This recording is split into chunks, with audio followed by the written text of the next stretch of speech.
Israelite made it. The suckers gon' talk, the cowards gon' hate it. No matter what they say, I'ma go get it done. There's really no choice if you from where I'm from. Some people gon' be glad, others gon' be mad. You juicing off the hate and relapse, so you need rehab. I could show you things, all you see is the rings. Don't get blinded by ice, my brother. Pick a lane, learn a skill that'll get you very well paid. Investing in trades like a monopoly game. All you need is your brain and be willing to change. You'll have obstacles in life, but don't look at it strange. Adapt to your environments, get well-rounded. In the laws of the Most High, stay well-grounded. Things happen and life goes on. Let the haters hate while you stay strong. Don't say I can't have it, 'cause that just makes me want it more. Number one status. Number one. I gotta do good every time before. Don't be mad at me when I get it. Don't be mad, bro. You gon' be mad at me when I get it done. I'ma get it done. Don't be mad. Do what you need to do, there's a king in you.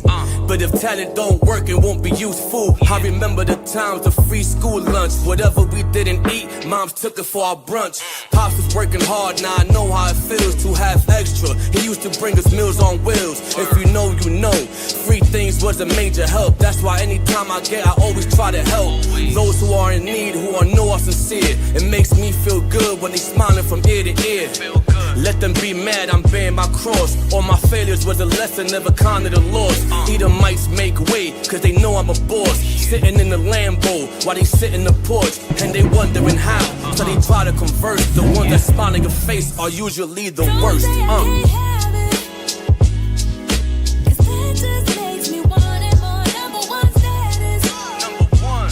I gotta do good every time before. Don't be mad at me when I get it. Don't be mad, bro. You gon' be mad at me when I get it done. I'ma get it done. Don't be mad.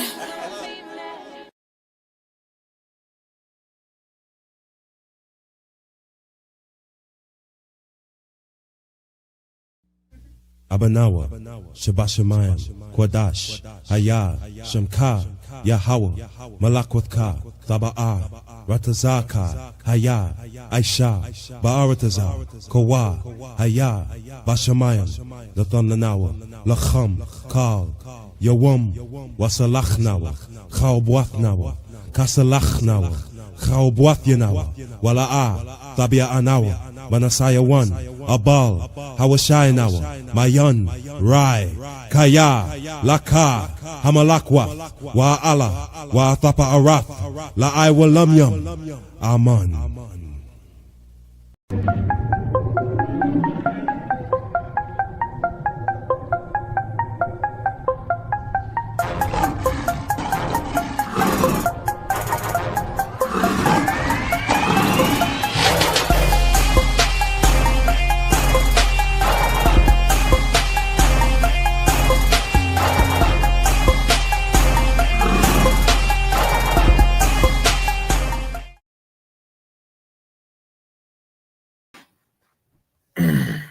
All right.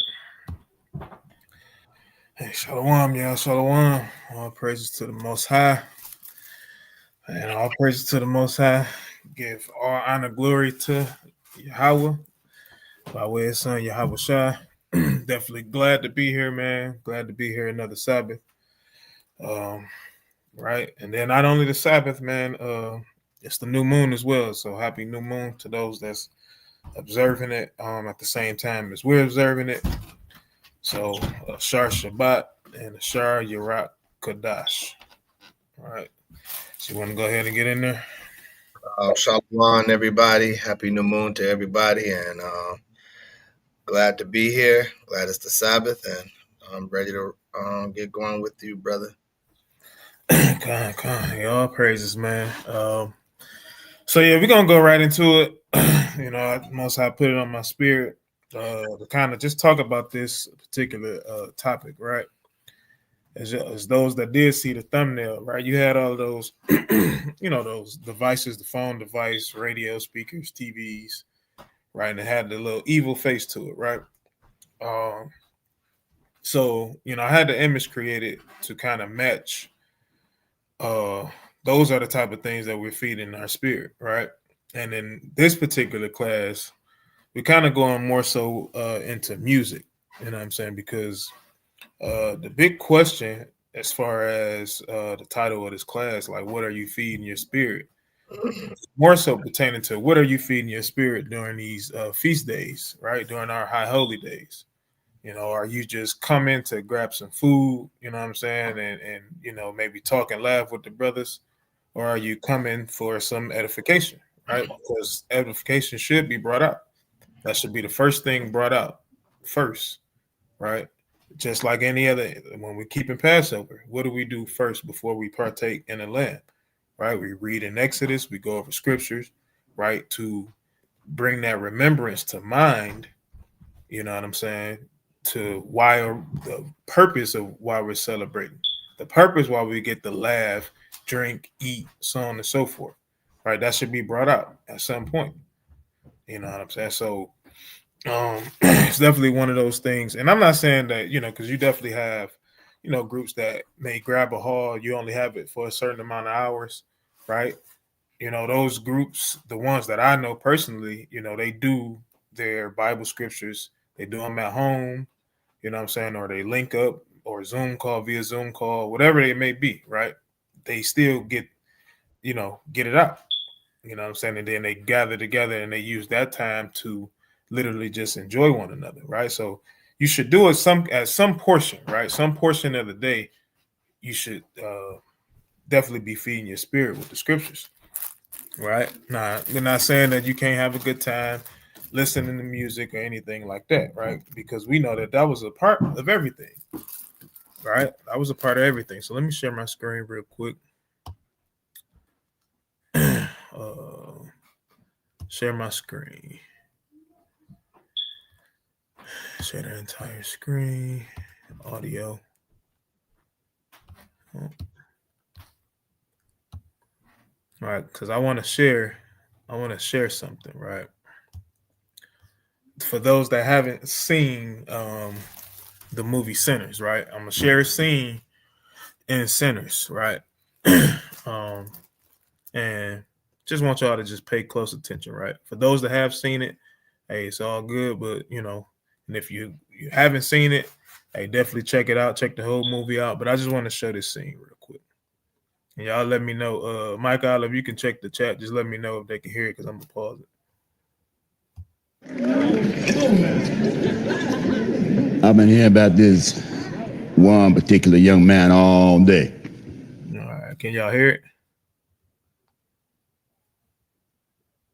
Yeah, I can put anything in the chat. It don't make a difference.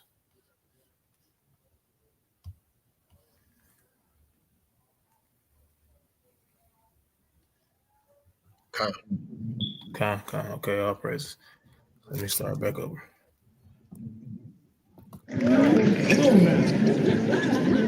I've been hearing about this one particular young man all day. Supposed to be a bad blues man.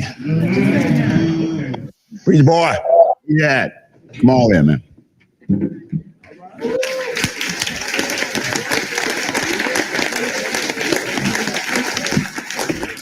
My little cousin, y'all. Watch this. Hold on. Tell who you are. Where you from?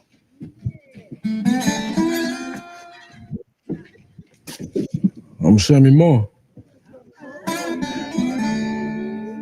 I'm a sharecropper from Sunflower Plantation. They call me Preacher Boy, count on my daddy being a pastor. I wrote this song for him.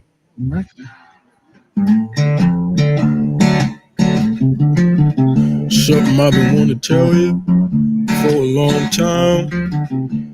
It might hurt you, hope you don't lose your mind. Well, I was just a boy, about 8 years old. You threw me a Bible on that Mississippi road. See, I love you, Papa, you did all you could do. And they say the truth hurts, so I lied to you. Yes, I lied to you. I love the blues.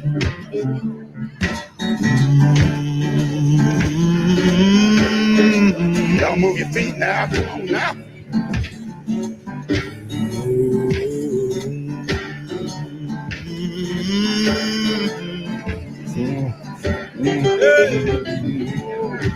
Somebody take me in your arms tonight.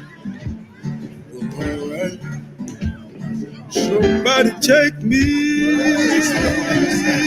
in your arms tonight. Yeah. Somebody take me in your arms tonight. Blues wasn't forced on us like that religion. No, sir. We brought this with us from home. All right, so this is the part I want brothers to really pay attention to, right? So he just told them, he said that, hey, the blues wasn't forced on us like that religion, right? Now they're referring to the Bible, right? Referring to the Bible and referring to Christianity, because this is what was forced on us, right? Now, we know the truth, you know what I'm saying? We know the truth, and we understand now that Christianity was definitely forced on us, but there's nothing wrong with having a Bible, right? And like he's what he's saying is these blues, right? We brought this with us. It was always a part of us, which that portion of it is true, right? Anytime we had a joyous occasion, we were celebrating any feast day that we had, right? We had music, and we're gonna go in the scriptures and we're gonna prove it. You know what I'm saying? We're gonna go in the scriptures and prove it, and we're gonna show what music was actually for, right? But I'm gonna keep on rolling. It's magic what we do. It's sacred. It's big.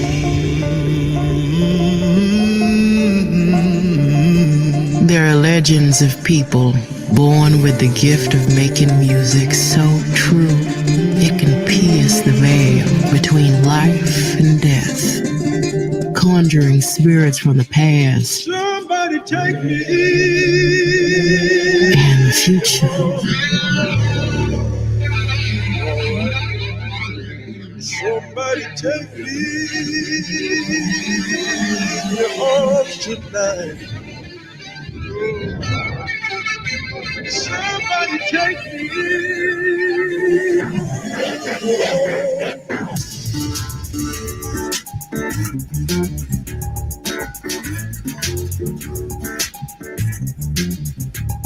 No shit, no shit. Preacher boy.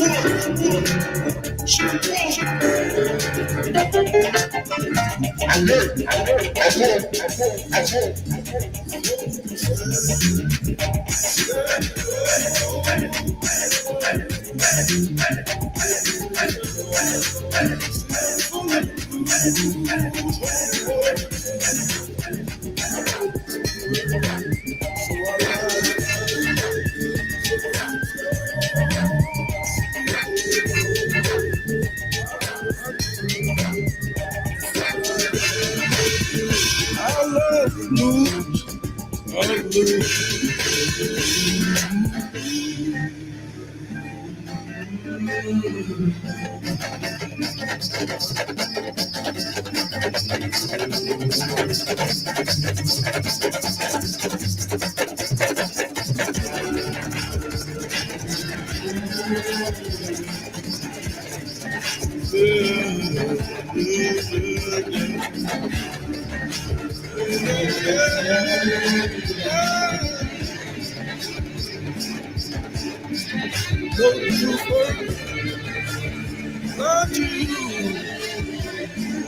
Somebody take me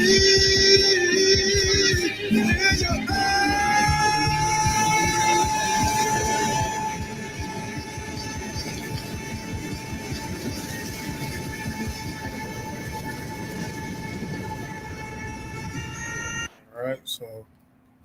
So it's a lot, right? It's a lot that we see in that scene, right? It's a whole lot. Let me stop sharing the screen for 1 second. Right? It's a lot that we've seen in that scene. You know what I'm saying? Like you see the different genres of music, you know what I'm saying, that we invented. Rock and roll, We had the hip hop in the 80s, the hip hop in the 90s, all the way up until today. You know what I'm saying? You had those different quote unquote African dances, you know what I'm saying, that we probably came up with more than likely. Like music was definitely prevalent during our time, you know what I'm saying? And it was definitely something that was in our spirit, right? But according to this lesson, okay, what are we doing when we have this music playing in our background? Right? It's a spiritual thing, you know what I'm saying? So I want to start out. I'm gonna have to share my screen again, right? I want to start out with King David, right? I want to get one of the things that King David did when he was playing music. Just showing one of the reasons he was playing music. Oop. There we go, right there. All right, so I'm gonna pull up 1 Samuel.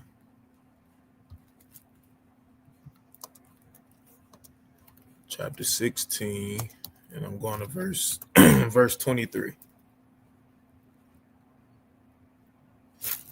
All right, actually just start at verse 21. All right, this is the book of 1 Samuel, chapter 16 and verse 21. And David came to Saul and stood before him, and he loved him greatly, and he became his armor bearer. And Saul sent to Jesse, saying, Let David, I pray thee, stand before me, for he hath found favor in my sight. And it came to pass, when the evil spirit from Yahweh was upon Saul, that David took an harp and played with his hand. So Saul was refreshed and was well, and the evil spirit departed from him. All right, so as you can see, it says that David was playing music, right, to have evil spirits flee, right? And this is a spiritual thing that we even still do up until this time today, not even knowing, right, that we have certain music, right, to keep away evil spirits. You know what I'm saying? And this music is not the music, you know what I'm saying, that we have in today's time. You know what I'm saying? I'm not sitting here telling brothers that, hey, it's a sin to listen to it, right?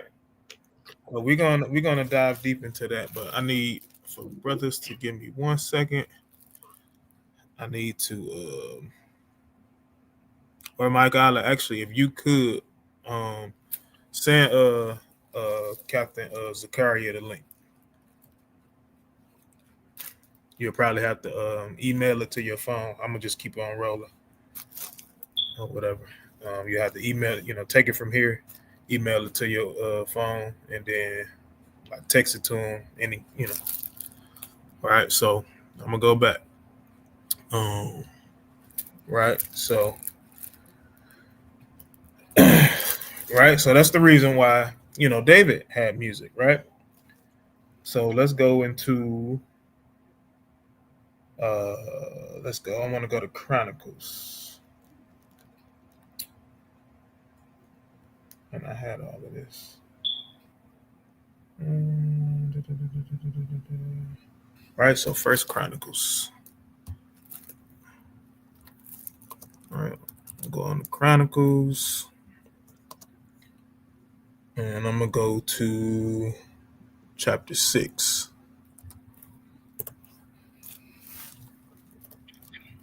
All right, and I'm gonna jump down. Just let me know when you're done, King, and then I'll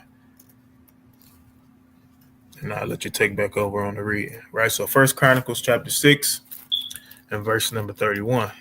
It says, "And these are they whom David set over the service of the song and the house of the Lord. After that, the ark had rest." Right, so this is when David literally brought the ark back into Jerusalem, right? And this was the very first time that we did that, right? So he brought it back, and he's setting people, in order the way that they should go. All right. It says, "And they ministered before the dwelling place of the tabernacle of the congregation with singing until Solomon had built the house of the Lord in Jerusalem. and then they waited on their office according to their order. All right. So now I'm gonna go down, right, because it's giving you a whole list of everybody, that was set up in a particular position, right? I'm gonna go down. I can read for you. All right, come on, go down to verse 39. Okay. Verse 39. And his brother Asaph, who stood on his right hand, even Asaph, the son of Barachiah, the son of Shimei. All right, so that's it. Right. So I wanted to get Asaph in particular to kind of show, what I'm saying, that like Asaph is one that we literally see in the book of Psalms, right? And we see him a lot, like maybe starting from what is it, Psalm 70, 73, I think it is. Somewhere in the 70s. I know it's like 10 chapters straight where it's a psalm of Asaph, right? So I think it's like 73 to 83, if I'm not mistaken. But you have Asaph, right? So let's go to, we're going to stay in the same book of Chronicles. So First Chronicles, and we're going to go to chapter 15 this time. All right. And we're going to pick it up at verse 12. All right. This is the book of First Chronicles, chapter 15, and verse 12. And said unto them, Ye are the chief of the fathers of the Levites. Sanctify yourselves, both ye and your brethren, that ye may bring up the ark of the Lord, Yahweh of Israel, unto the place that I have prepared for it. For because ye did it not at the first, the Lord our power made a breach upon us, for that we sought him not after the due order. Right. So again, remember what I told y'all, that the ark of the Lord didn't come with us. Right. This is how you know it says, for because you did it not at the first. Right. You didn't do it the first time. So now this time you bring it. Right. Have the Levites sanctify themselves. Right. Go ahead. All right. So the priests and the Levites sanctified themselves to bring up the ark of the Lord, Yahweh of Israel, and the children of the Levites bear the ark of Yahweh upon their shoulders with the staves thereon, as Moses commanded, according to the word of the Lord. Mm-hmm. David spake to the chief of the Levites to appoint their brethren to be the singers with instruments of music, psalteries and harps and cymbals, sounding by lifting up the voice with joy. So the Levites appointed Heman, the son of Joel, and of his brethren, Asaph, the son of Barachiah, and the sons of Merari, their brethren, Ethan, the son of Cushiah, Mm-hmm. and with them their brethren of the second degree, Zechariah, Ben, Jaziel, and Shemaramoth, and Yehiel, and Uni, Eliab, and Benaniah, and Messiah, and Mattathiah, and Eliphalah, and Mechaniah, and Obed Odom, and Jael, the porters. The singers, Heman, Asaph, and Ethan, were appointed to sound the cymbals of brass. See that? So all of these brothers was literally appointed. They were set up, right? They would have considered what we would call a band, right? And every feast day, or when they were celebrating, right? They're celebrating that, hey, we finally got the ark in Jerusalem, right? So it's a celebration, right? So y'all get in y'all positions, right? And y'all, make it do what it do, right? So go ahead. And Zechariah, and Aziel, and Shemaramoth, and Jael, and Uni, and Eliab, and Messiah, and Benaniah with psalteries on Alamoth, and Mattathiah, and Eliphalah, and Mechaniah, and Obed Odom, and Jael, and Azaziah with harps on the Sheminith to excel. And Shenaniah, chief of the Levites, was for song. He instructed about the song because he was skillful. And Barachiah and Elkanah were doorkeepers for the ark. And Shebaniah and Jehoshaphat and Nathanael and Amasi, and Zechariah, and Benaniah, and Eleazar, and Eliezer, Salakia, the priest, did blow with trumpets before the ark of Yahweh, and Obed Odem and Yahweh and Jaiah were doorkeepers for the ark. Right, so we had even security. Right, we had security to protect this thing because we know that the ark was in the other nations' hands, right? And the Most High was destroying them nations because they weren't supposed to have that ark, right? But we had to have security for this thing now, right? So we had security. We got the band set up, right? We got everything set up, and it's a celebration. So go ahead. All right, verse 25. So David and the elders of Israel and the captains over thousands went to bring up the ark of the covenant of the Lord out of the house of Obed Odem with joy. And it came to pass, when Yahweh helped the Levites that bear the ark of the covenant of the Lord, that they offered 7 bullocks and 7 rams. Mm-hmm. And David was clothed with a robe of fine linen. And all the Levites that bear the ark, and the singers, and Shenaniah, the master of the song, with the singers, David also had upon him an ephod of linen. Right, so he was fresh to death. Right, this is how we like to do. We like to get dressed up. Right, we like to link up with our brothers and sisters. You know what I'm saying? Israel loved to be fashionably late all the time. Right, but they had everything set up. The Levites were still even offering sacrifices. Right, they was doing it all. Right, keep going. All right. Verse 28. Thus all Israel brought up the ark of the covenant of the Lord with shouting, and with the sound of the cornet, and with trumpets, and with cymbals, making a noise with psalteries and harps. And it came to pass, as the ark of the covenant of the Lord came to the city of David, that Michal, the daughter of Saul, looking out at a window, saw King David dancing and playing, and she despised him in her heart. All right, so she despised him in her heart, right? Okay, you brought him up. Okay, just wanted to make sure. Right, so she despised him in her heart. So now we got dancing, right? This is some of the things. These are all of the things that we like to do when we gather, right? But as you can see, they didn't just pull up, have 500 bottles. You know what I'm saying? You're getting drunk out your mind, right? And I wanted to show that scene from Sinners is because it's showing you the spirit that they have, right? The spirit that we had before we came into the truth. You know what I'm saying? Right? I wanted to point these things out because I just want to show, you know what I'm saying, brothers, how music had, brothers and sisters, Salakia, how music definitely has spirits in it, right?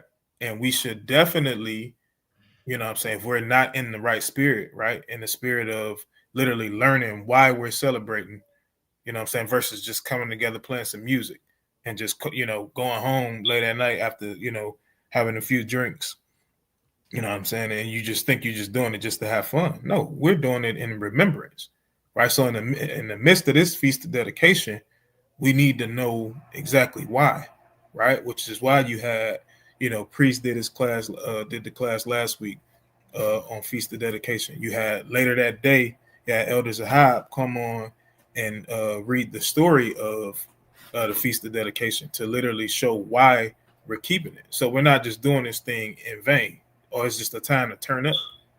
No, this stuff is spiritual, right? And we got to be in the right spirit. Am I saying you can't play a Tupac song here and there? You know what I'm saying? While you at dedication? No, I ain't saying that, but be careful, right? Because these different songs and stuff like that, it comes with different spirit. And if you ain't in the right spirit, if you haven't at minimum read First Maccabees chapter 4, right? You should definitely go over it. You should definitely read it, right? Or watch, classes pertaining to it, right? It's different. LOI, we got classes pertaining to Feast of Dedication.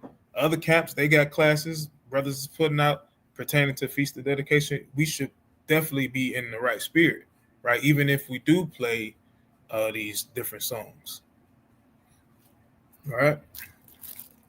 So it's something. You want to add anything before I keep going? Yeah, give me John 2. Okay.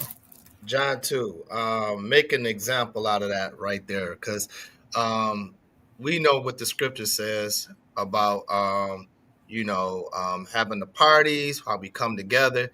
And the Bible and the scripture says, especially on the feast days, it tells us that we have wine at the feast days. So this is normal to have. This is our customs, right? So even when you coming down with the feast of dedication, even marriages, right? Let's bring out the marriage what Yahushua did. Okay, you want to start at the top? Yeah. Okay, this is the book of John, chapter 2, starting at verse 1. And the third day there was a marriage in Cana of Galilee, and the mother of Jesus was there. And both Jesus was called and his disciples to the marriage. And when they wanted wine, what did they want? And when they wanted wine, because they say that we are not supposed to have a good time when we're partying. So we can't have alcohol, we can't have music playing, we can't have none of these things, right? But in order for us to have a good time, we need the music and we need to drink Mary, right? And I'm not saying to get drunk, but I'm saying to drink for Mary, right? Because we're supposed to be having a good time. All right, go ahead.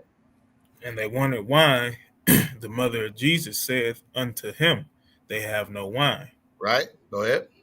Jesus said unto her, Woman, what have I to do with thee? Mine hour is not yet come. Right. So he's telling you, like, hey, what you want me to do with it? You know what I'm saying? Because he really was not trying to expose himself to really show his power like that. But she wanted to go and insist and say, hey, bring the water to wine, because hey, we having a good time here, right? Because the music going, we seen two couples, joining as a union, you know what I'm saying? They're having a good time, and everybody around them, they dressed in to impress. They ain't come in there all bummy, didn't come any kind of way. They came in dressed to impress, and they had a really good time, right? Go ahead. His mother said unto the servants, whatsoever he saith unto you, do it. And there were set there 6 water pots of stone, after the manner of the purifying of the Jews, containing 2 or 3 firkins apiece. Jesus said unto them, fill the water pots with water. And they filled them up to the brim. And he said unto them, draw out now, and bear it unto the governor of the feast. And they bare it. When the ruler of the feast had tasted water that was made wine, and knew not whence it was, but the servants which drew the water knew, the governor of the feast called the bridegroom, and said unto him, every man at the beginning doth set forth good wine, and when men have well drunk, then that which is worse. But thou hast kept the good wine until now. All right, so we can stop it right there. That's what the good wine come out later on that night, man, at the party. But at the end of the day, guess what? They're having a good time. This is our customs. But what you were showing in that video, right? It shows, like you said, different genres, different dance moves that we have groomed to do in this time. At that time, we wasn't grinding on each other, different women like we at a club. We wasn't doing that. We had perfect sense. You know what I'm saying? Especially when Yahushua was there, we had perfect sense. So it's nothing wrong having a feast and dancing and playing music. But like you said, certain music, right? Especially today's time, if your spirit is not, really right, some music you can't listen to, because the spirit starts taking over and you start activated just as the music. So, I just wanted to bring that out right there. That's it. I don't want to wind it out too long.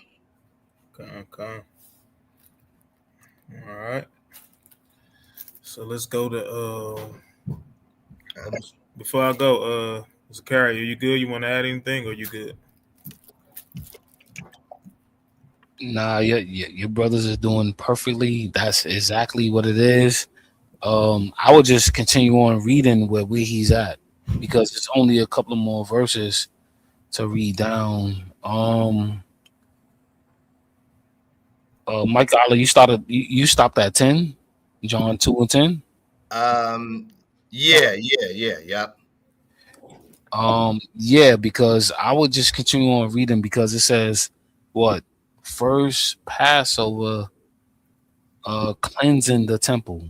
Right. I would just continue on reading a little bit. You could do that in your own spare time because I don't want to interrupt what the brother, what Captain Dabak is doing. Captain Dabak is on a roll and he's on his lane. So I wouldn't want to interrupt that. But if you go and keep on reading down, it's giving you certain things about Passover that you must really pay attention to in our land.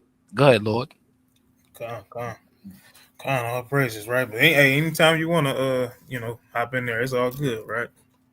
So I'm gonna go to Galatians, right? Let's go to Galatians chapter 5, right? Because my God, you just touched on it. You know what I'm saying? Literally, what I was going into next, right? Certain stuff, if it's affecting you, you definitely, you shouldn't listen to it, right? And I'm gonna show you why, right?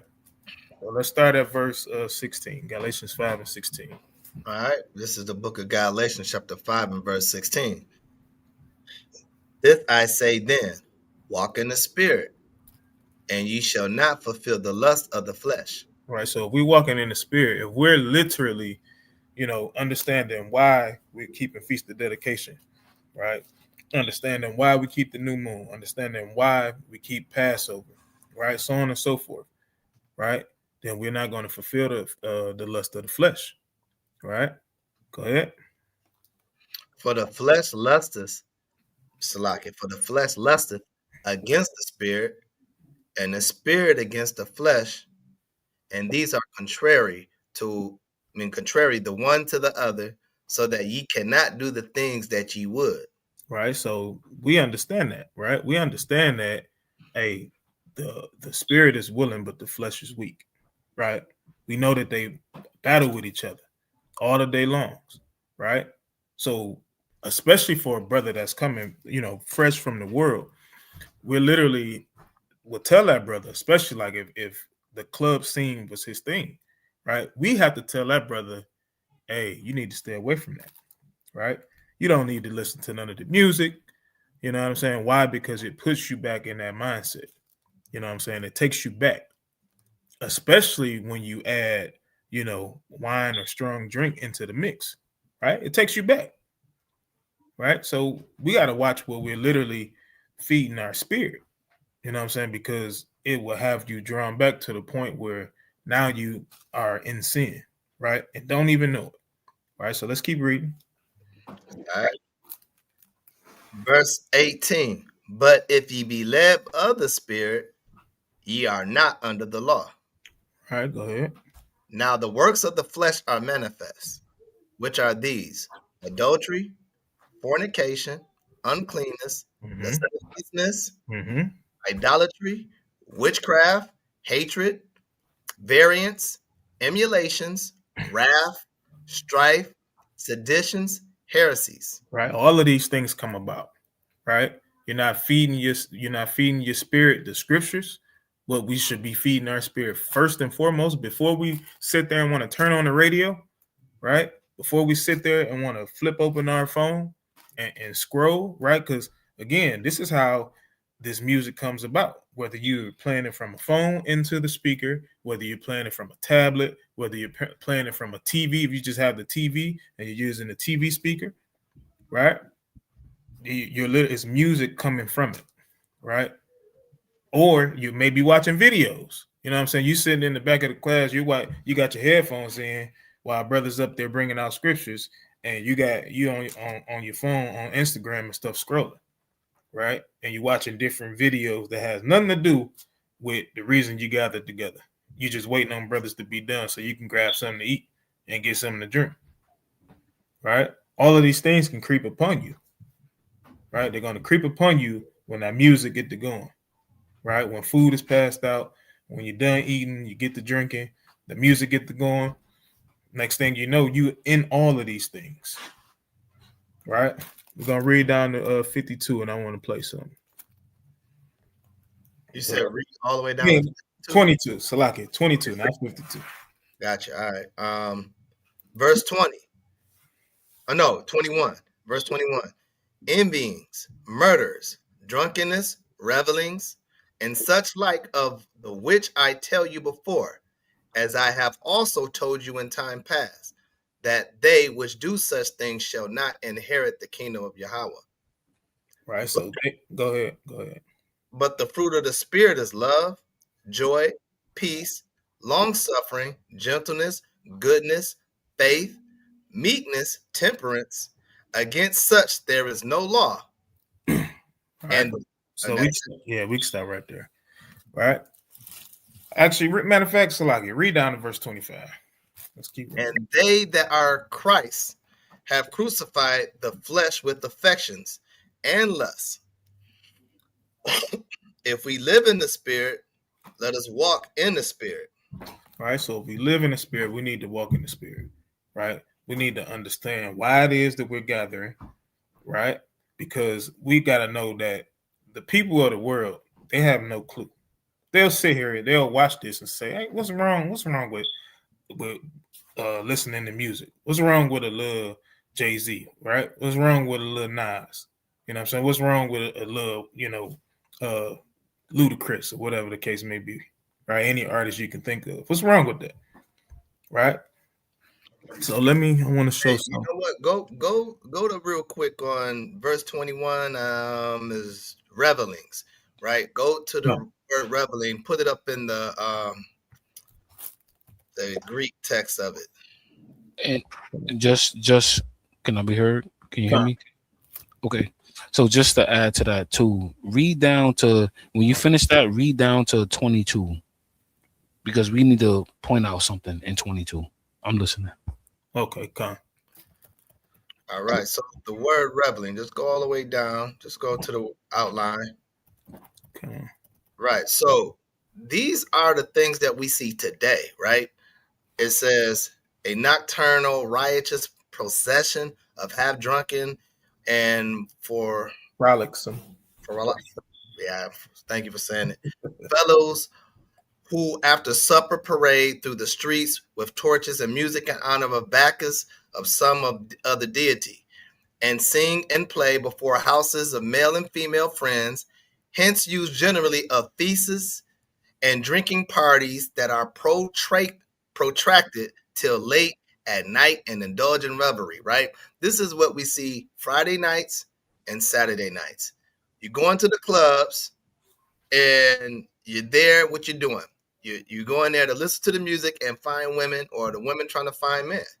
This is the kind of party that this type of music they promote for us to get in that mood to go ahead and freak down a woman, take her home later on, get her drunk, and then call it a night. These are the things that's not in the Most High's feast day, right? This is why Esau has this day for us to go ahead and break our necks for the whole 5 days out of the week. And then they want us to go out there and enjoy ourselves and blow our money at these parties so we can whore each other around. And this is not the type of feast days that we were doing when Yahushua was operating, or when Israel was in operation in order. So understand that these music that we go to and listen to, you have to take it in moderation. Like, that shouldn't be your all day, every day listening chart. Listening to all kind of sexual type music to go ahead and get your freak off or whatever. And if that's what your spirit leads you to, you got to separate yourself from that. Okay. But you got to have a balance, right? And if you don't have that balance, that spirit can take over. So we got to be careful how we deal with music, because music is very powerful. I don't care what nobody say they have music under control. No, you don't, if you don't have your spirit in control. And I land there. Okay. All right, so I'm about to go back to verse 20. You said right? I think it said 22. 22. Salaki. Did you say 22, Zakaria? Yep. Keep reading down to 22. Yes, that's a fact. All right, so I'm gonna, you got all right. Go ahead. I'm gonna start at verse 21. It says, "Envyings, murders, drunkenness, revelings, and such like of the which I tell you before, as I have also told you in time past, that they which do such things shall not inherit the kingdom of God." So when we look at this, right, Paul let us know certain things in 1 Corinthians 11 that there is things that we cannot and we cannot do, and we will inherit the kingdom. We can't do these things. We must not do these things because we need to inherit the kingdom of heaven. Can you read on? But the fruit of the Spirit is love. The fruit of the what? The fruit of the Spirit is love. Is love. What is love according to the Bible? Love is keeping the law, statutes, commandments, and that's in 1 John 2 and 4, I believe. Yep. Read on.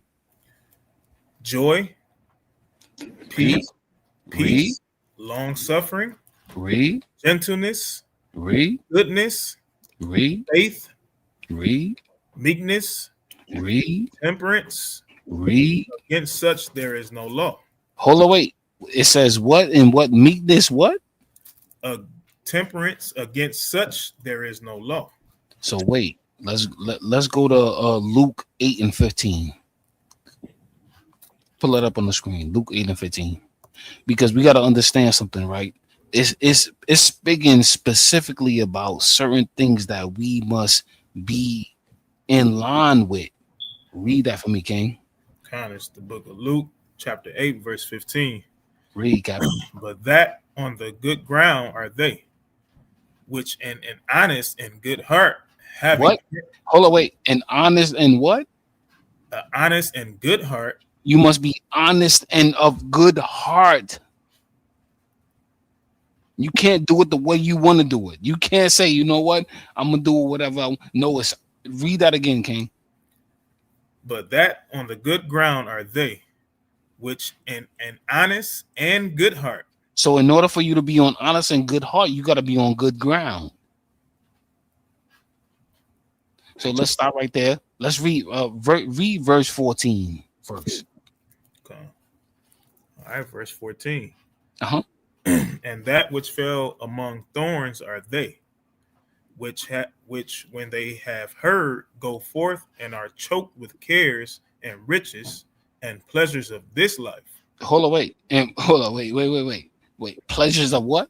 Pleasures of this life. You're not supposed to be locked in the pleasures of this life, this world, the riches, like Michael Oliver was winning into, the riches and the loving of this and that and third of this life. You're not supposed to be loving none of that. That's not what we're here to do.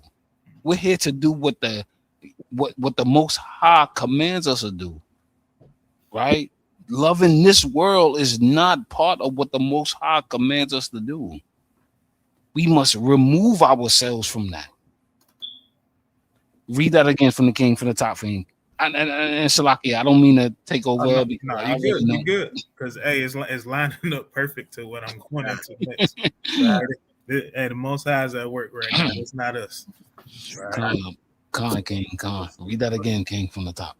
Verse 14, it says, and that which fell among the thorns are they, which when they have heard, go forth and are choked with cares and riches and pleasures of this life, and bring no fruit to perfection. They don't bring no fruit to perfection because they worried about the cares of this life. That's what it's telling us, right? And that's why I asked the brother to bring out Luke 8 and 15. Read the next verse. But that on the good ground are they, which in an honest and good heart, having heard the word, keep it, and bring forth fruit with patience. They do what? They keep it with what? And bring forth fruit with patience. The fruit.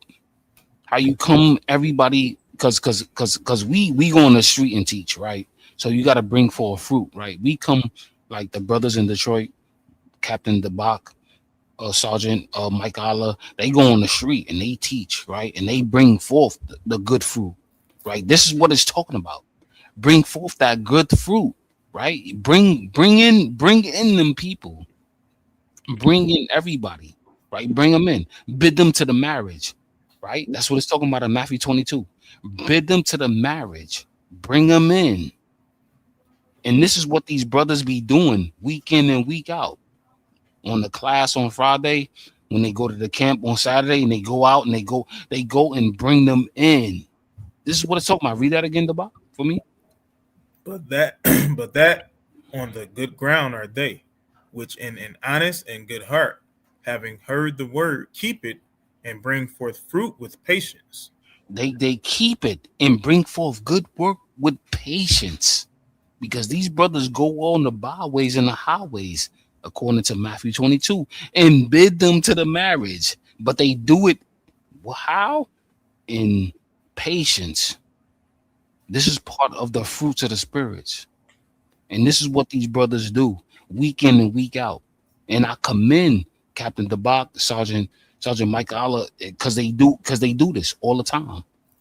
I'm sitting back and I'm just observing it, and I watch it week in and week out, right? But I want to land there, and go ahead, King. It's on you. I don't want to take over the bill because I know you're teaching the class, so I don't want to. No, it's all good. It's all good. It lines up perfect, right? Well said, brother. Well said. Right. So it lines up perfect, right? Because verse 14, right? The thorns is what I'm gonna go into right now. Right. So if you ever had a question to whether or not, right, you can or you should listen to secular music, you know what I'm saying? My advice is, right, if it keeps anything that keeps you from keeping commandments of the Most High, get rid of it. You know what I'm saying? Get rid of it. Right? These are the type of people, right? So I'm going to go into some. I'm going to share this video, right? Something called secular humanism, right? And this is what most of the world is, right? If you're not keeping commandments, this is how most of the world goes by this definition, right? So I'm going to play this video. What is secular humanism? Have you ever wondered how people can lead meaningful lives without relying on religious beliefs? This brings us to the topic of secular humanism. Secular humanism is a philosophical worldview that emphasizes human reason, ethics, and justice without depending on supernatural beliefs. It suggests that humans can create meaningful lives based on rational thought and evidence from the natural world. At its that's what it suggests. It suggests that you can do what you want to do, right? In so many words, based off of what you see, right? So if you are literally around a crowd of people and you literally say, hey, there's a bunch of music being played, there's music, they talking about a bunch of crazy different stuff, ain't nothing happening, right? So you make your assumption based off that and say, hey, it's nothing wrong with it. You know what I'm saying? Even in our the Israelite community, right? When we have feast days, we could literally say, hey, we can play this music all the time. Don't nothing go down. Everything is okay, right? It ain't, nothing happened last time. Nothing not gonna happen this time, right?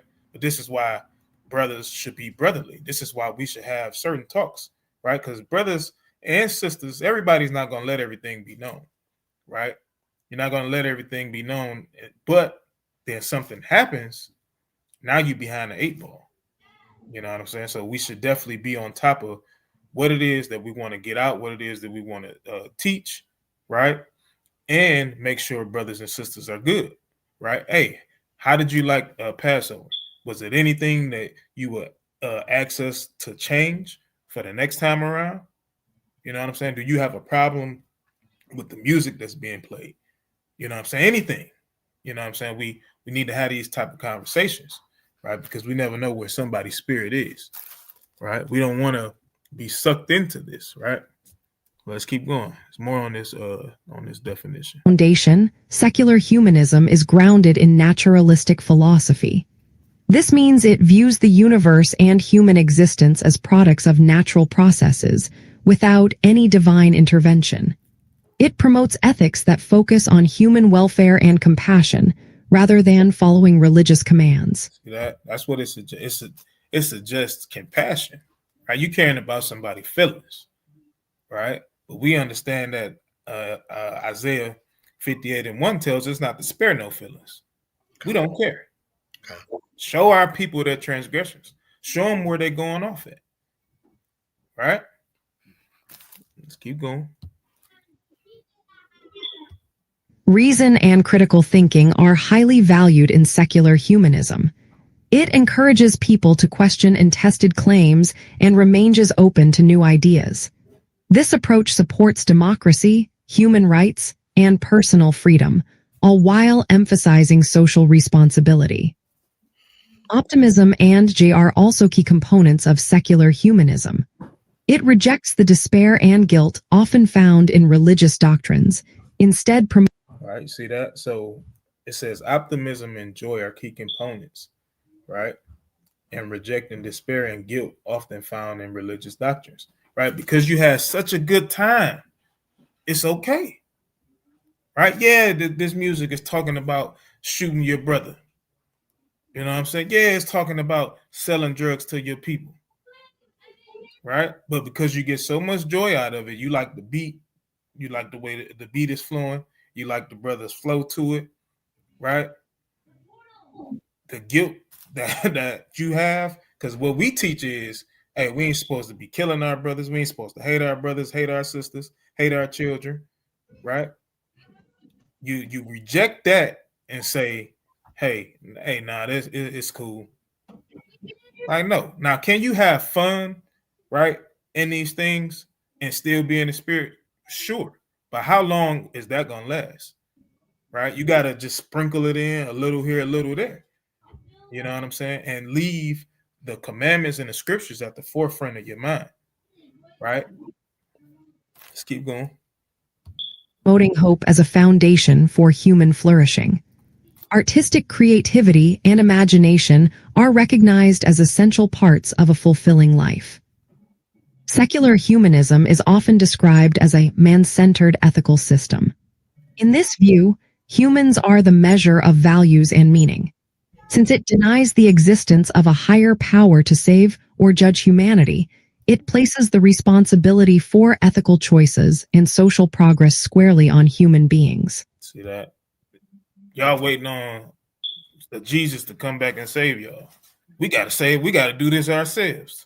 Right? This brother, any brother that ever been out on the street corner heard that line.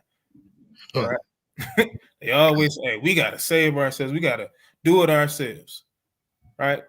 This is what they're into. Right? Whether they know this term or not. This is secular humanism. Right? Like it says this line here, right? It is described as a man-centered, right? Not the Most High, not God, not Yahweh, right? Man-centered ethical system placing responsibility for ethical choices on humans, right? If this world was left up to us, this place would have been destroyed.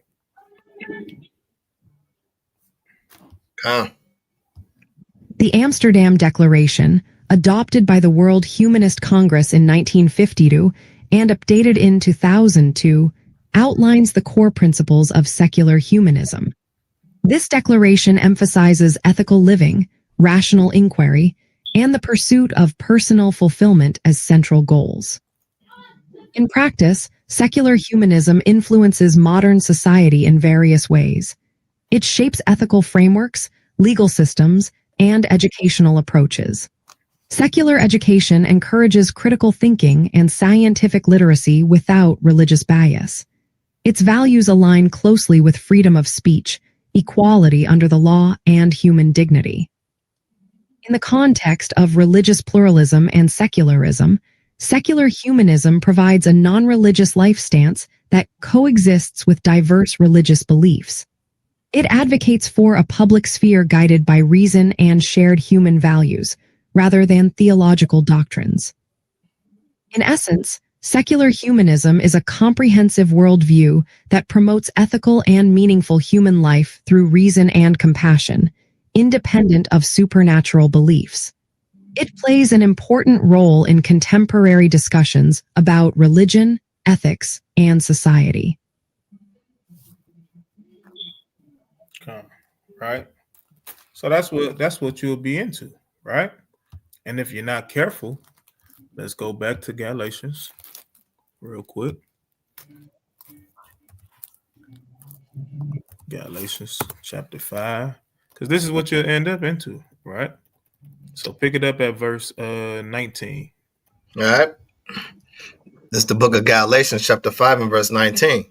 Now the works of the flesh are manifest, which are these: adultery, fornication, uncleanness, lasciviousness, idolatry, witchcraft, hatred, variance, emulations, wrath, strife, seditions, heresies, envyings, murders, drunkenness, revelings, and such like, of the which I tell you before, as I have also told you in time past, that they which do such things shall not inherit the kingdom of Yahweh. Right. So we know that idolatry, witchcraft, right? This is something the Most High hates, right? This is what I'm gonna focus on, right? And I never did what I'm about to do before, so hopefully it don't kick me, right? I want to play maybe about a minute long, right? Of, what would be, my quote unquote favorite rapper, right? The worldly rapper, right? Before coming into the truth, this was my guy, right? And after coming into the truth, you know how you think back on your life, think back about the music that you listen to, and you don't realize that you were in the midst of witchcraft, right? All while singing this song, right? But all because you counted joy. At the time, you didn't think about it. You know what I'm saying? And then for brothers that still do that, and you know what I'm saying, certain songs that you kind of sing, kind of look at the wordplay and be like, hey, if I'm literally repeating some of this stuff, like, hold on, like, am I in the midst of this? You know what I'm saying? So I want to play this, right? It's a song called Encore, right? So I'm gonna just play. I'm gonna play it. I got it started at 1 minute and 50 seconds. I'm gonna play it for about a minute long, right? Because this, right, just here you go.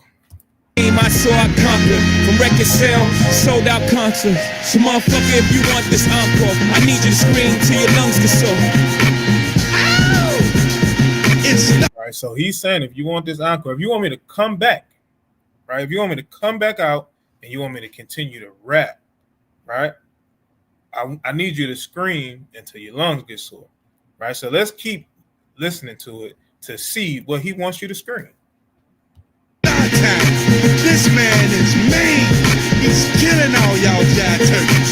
Y'all want more than Jigga Man. But if y'all want more than Jigga Man, then I need y'all to help me bring him back to the stage. Say over. Come on, say it. Hold up, hold up. Are y'all out there? Are y'all out there? Come on, loud.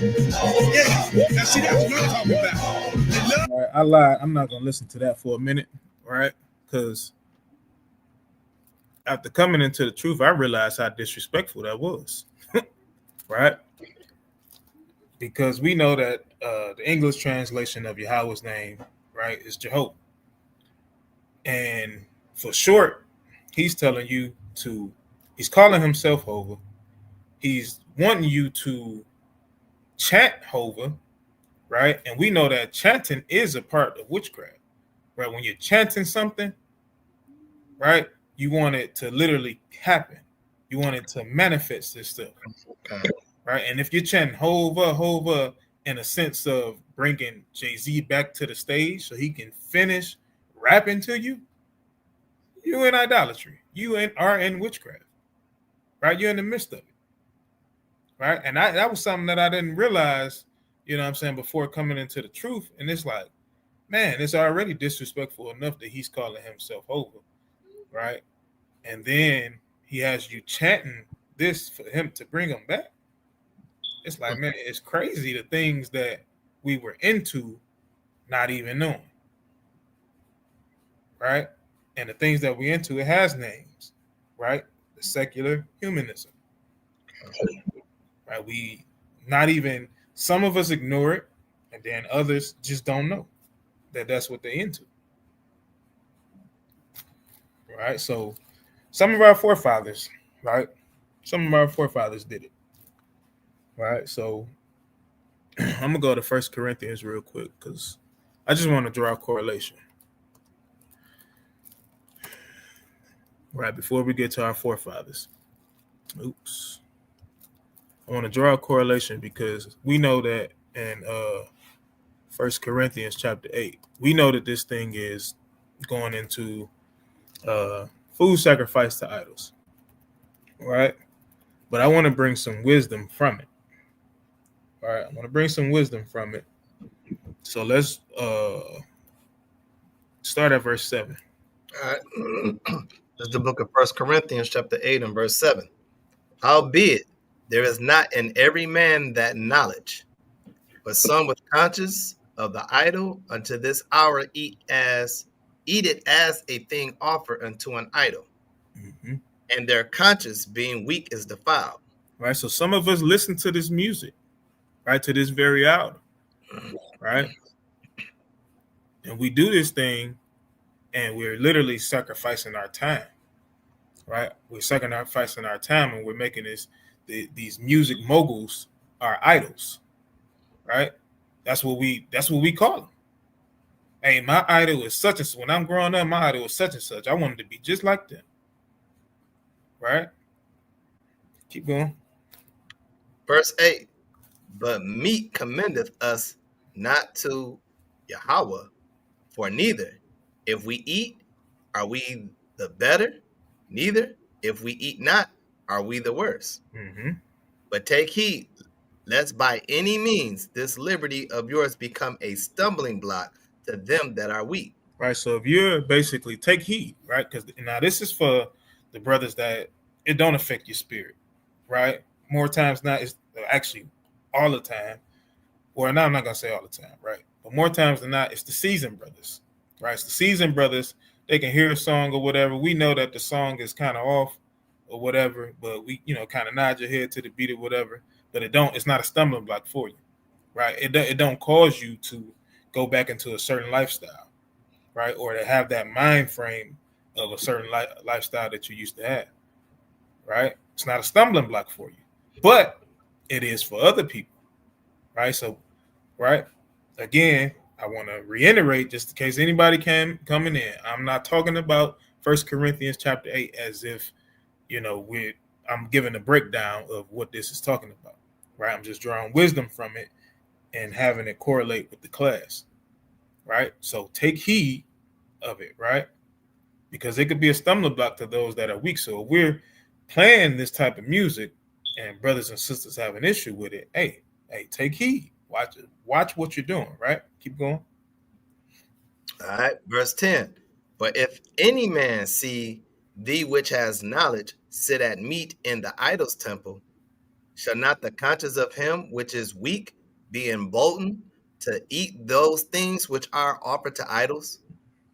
And through thy knowledge shall the weak brother perish? Right. So through you having control, right, you can cause this weak person to perish.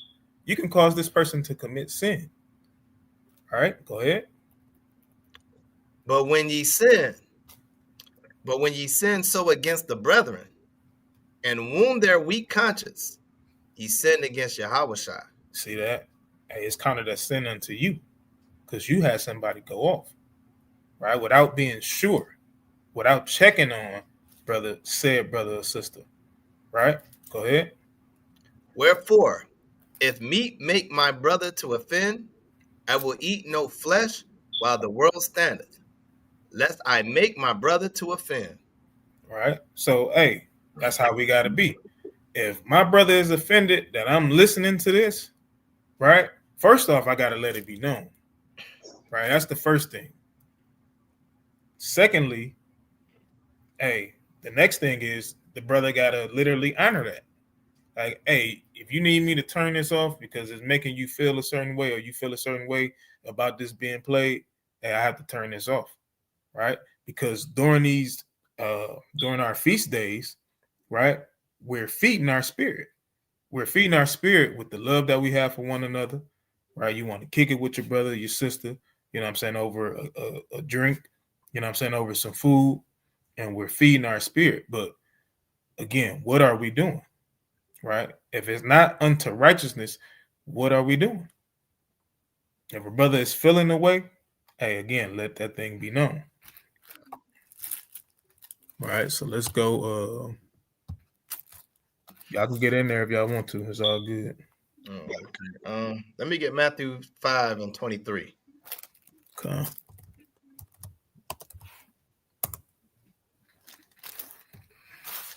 All right. It's the book of Matthew, chapter 5, verse 23. Yeah. You want me to start up? Yeah, start at 22. Okay. Verse 22, it says, "But I say unto you, that whosoever is angry with his brother without a cause shall be in danger of the judgment. And whosoever shall say to his brother, Rakah, shall be in danger of the council." A lot of times we're angry with our brother through certain music. Okay. Certain music makes us angry with our brother for whatever reason, without a cause.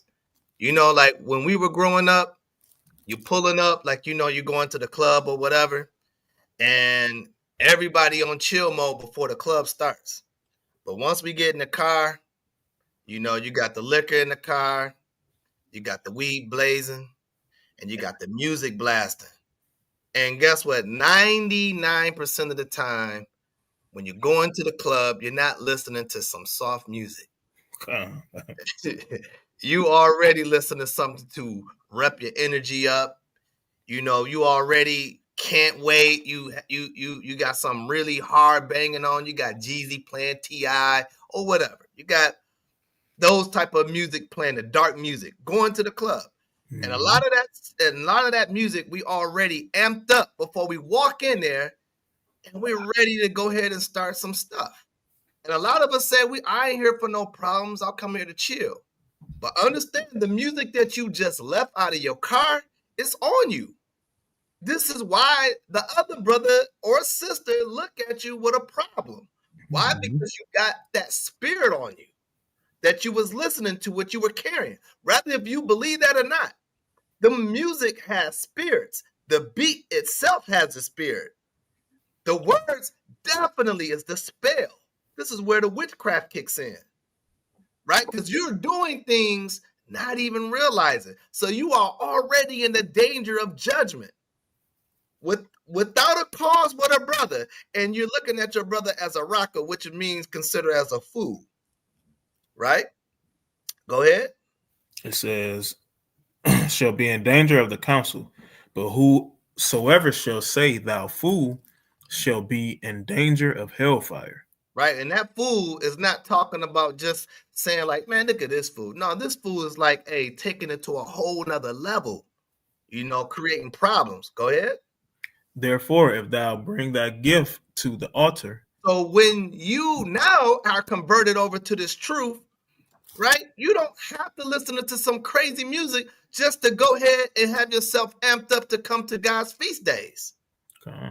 You ain't got to listen to something real crazy just because you're thinking that the people that's in this truth is going to jump on you.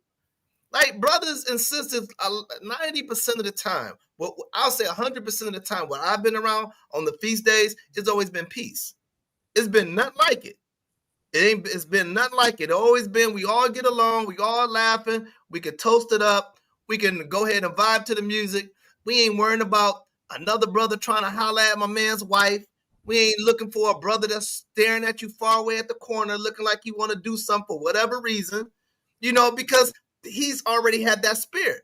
But once we come in this feast days for the Most High, our spirit is already lifted up, music or without music. Why? Because we got the word.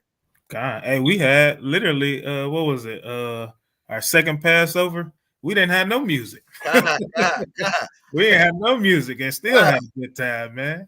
Absolutely, because the music it's the icing on it. It's on the icing on the top, the cherry on top, I shall say. It's the cherry on top, but the people make the music, man. When you get along with somebody and have a good time, and you can laugh and joke without a beat, man, that's music in your ears right there. That we're getting along. That's sweet melody. That's the good thing that the Most High see. Is prophesying words and bigging up a person. And again, when we left that second feast day, like you were saying, guess what? We put it in the group chat like, man, it's gonna be a night we won't forget. Okay. You know what I'm saying? It be like that. But the Bible says, therefore, thou bring thy gift to the altar. So if you bringing your troubles to the party, man, like you going to the Most High feast days bringing problems, what do it say? It says, therefore, if thou bring a gift to the altar, and there rememberest that thy brother hath a ought against thee. Because in the club, you always got an ought against somebody. But go ahead. Leave there thy gift before the altar. When you come to the Most High feast days, go ahead and grab your brother or your sister and talk about it, so y'all don't walk around with beef and can't even congregate with one another because you got an ought with them. All right, go ahead. It says, leave there thy gift before the altar and go thy way. First be reconciled to thy brother, and then come and offer thy gift. And give me Matthew 18 real quick, right? Because Yahweh Shai just speaking facts. And this is what we got to do. Because you know why? Sometimes music make you feel like that person has a problem with you and they really don't. It's the spirit. Right? It's the spirit. And you already know what I want. Because these spirits are definitely play games on us, right? So that's why even when we come to these parties, we got to monitor drinking, especially like, you know, brothers, they may have habits in the world that they may been like drinking too much. It's up to brothers to really, you know, consider the brother's weakness, just like what you had read, right, earlier. Like, hey, we got to be very careful. Why? Because we don't want to put our brother to sin. And guess what? The blood is on us. Right? Go ahead. It's the book of Matthew, chapter 18, starting at verse 15. Moreover, if thy brother shall trespass against thee, go and tell him his fault between thee and him alone. If he shall hear thee, thou hast gained thy brother. This is all about reconciliation. The Most High don't want us coming to party at his feast day arguing and bickering. The Most High ain't gonna even let you come in. You can't even come in the kingdom like that. So how do you think you're gonna, if we're practicing the righteous acts, how do you think you're gonna come to the feast days all belligerent, ready to fight, ready to go look at this man's wife, or she looking at this man's this woman's husband and she's already married? You know what I'm saying? Sliding phone numbers low key, and you doing that the feast day with that? What kind of spirit you bring it to the table when you doing that for the Most High? You got to check your spirit, man, because these spirits through music, through our past, it finds us and it hunts us and it stays with us if we don't know how to keep it under control. So like what you said, it's a great lesson what you're bringing out, because this is definitely a thing that we all need to hear, man. Music plays a strong part in our lives. I'll let that. Okay. All right. So let me open this back up. All right, so we're gonna get our forefathers, right? Because you gotta know there's nothing new under the sun, right? So we're gonna get this script that mostly everybody knows, right? And then we're gonna get why this script was written, right? We're going to Amos chapter 5. We'll be starting at verse 21. All right. This is the book of Amos, chapter 5 and verse 21. I despise your feast days, and I will not smell in your solemn assemblies. All right, go ahead. Though you offer me burnt offerings and your meat offerings, I will not accept them. Neither will I regard the peace offerings of your fat beasts. Mm-hmm. Take thou away from me the noise of thy songs, for I will not hear the melody of thy vows. Right. So now we can definitely understand this in our time, what this, would mean, right? This would mean, you're celebrating, you got your Christmas, you got your Thanksgiving, right? Them are your feast days.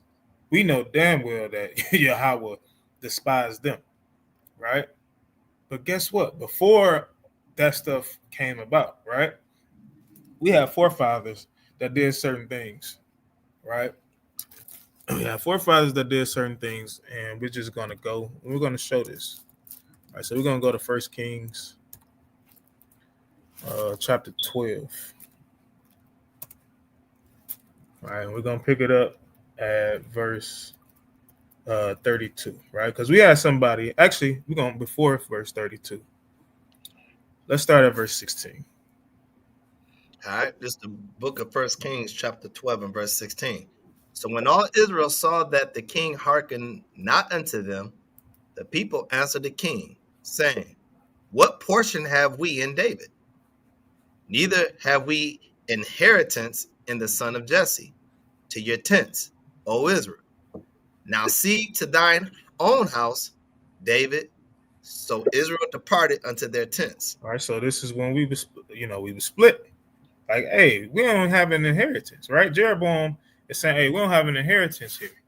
You know what I'm saying? So, hey, let's go do our own thing, right? So let's jump down. Let's see what he did. So let's go. Do I want to start? Let's start at verse 25. All right, verse 25. Then Jeroboam built Shechem and Mount Ephraim and dwelt therein, and went out from thence and bent Penuel. And Jeroboam said in his heart, Now shall the kingdom return to the house of David. Mm-hmm.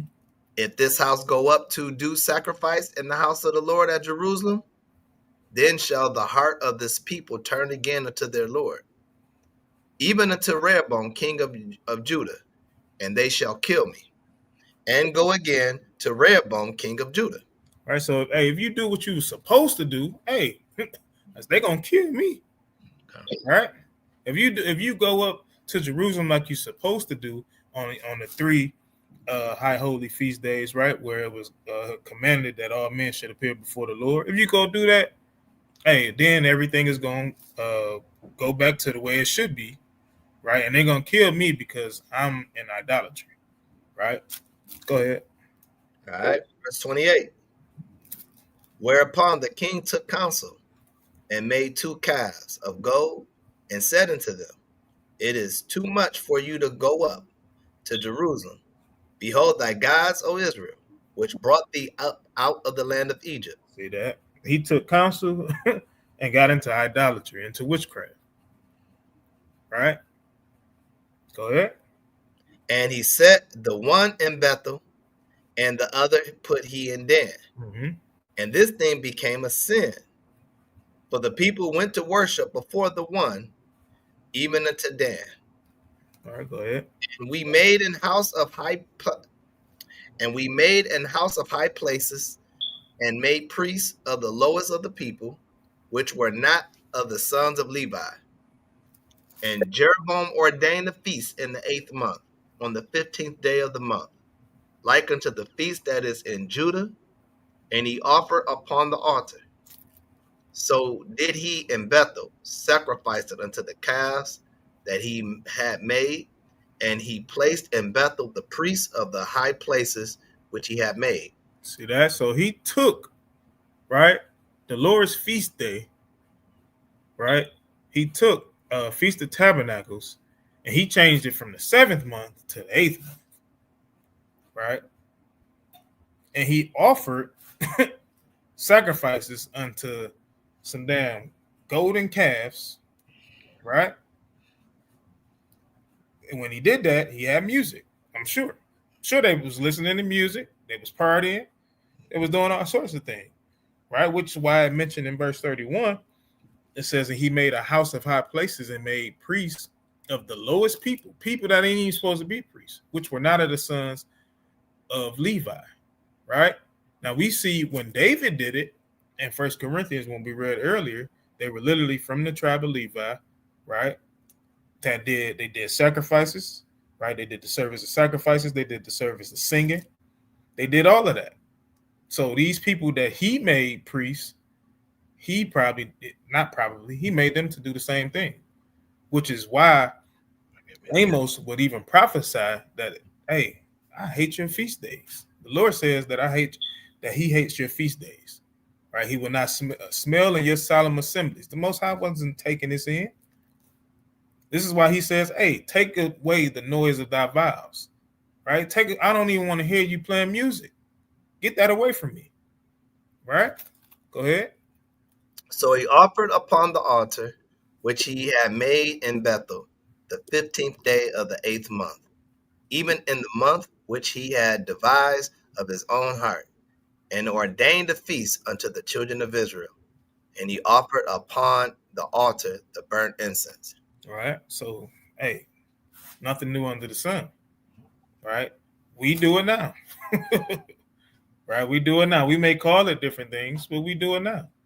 This is why, right, I'm saying that we got to be careful what we're feeding our spirit during these times, right? If all we listening to is somebody, selling something, right? Somebody getting drunk out of their mind. We playing some Kendrick Lamar, right?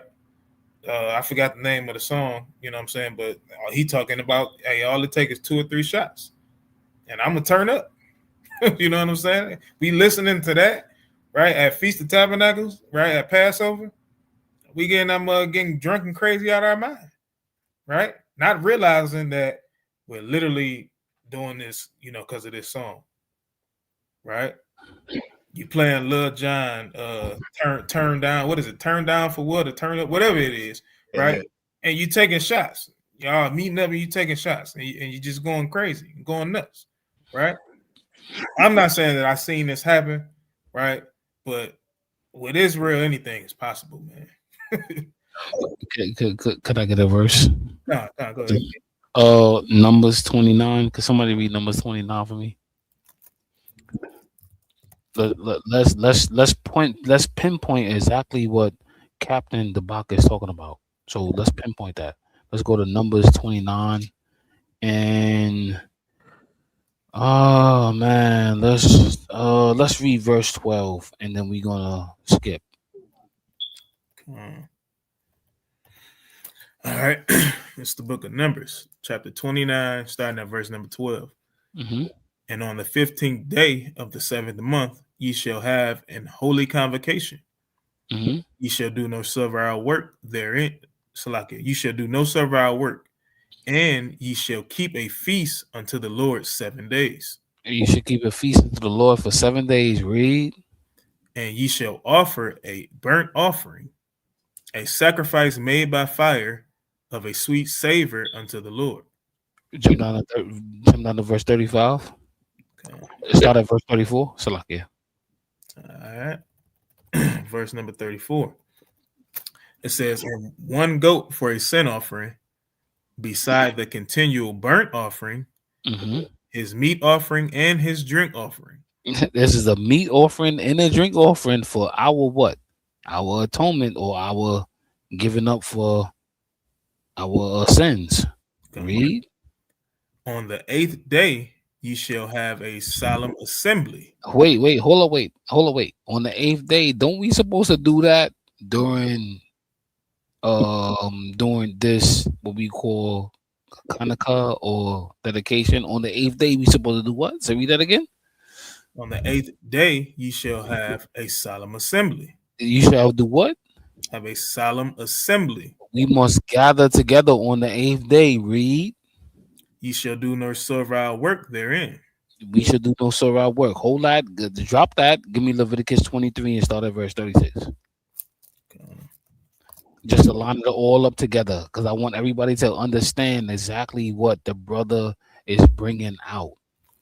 We're supposed to be doing the laws, statutes, and commandments that God gave us. Read. It's the book of Leviticus, chapter 23, starting at verse 36.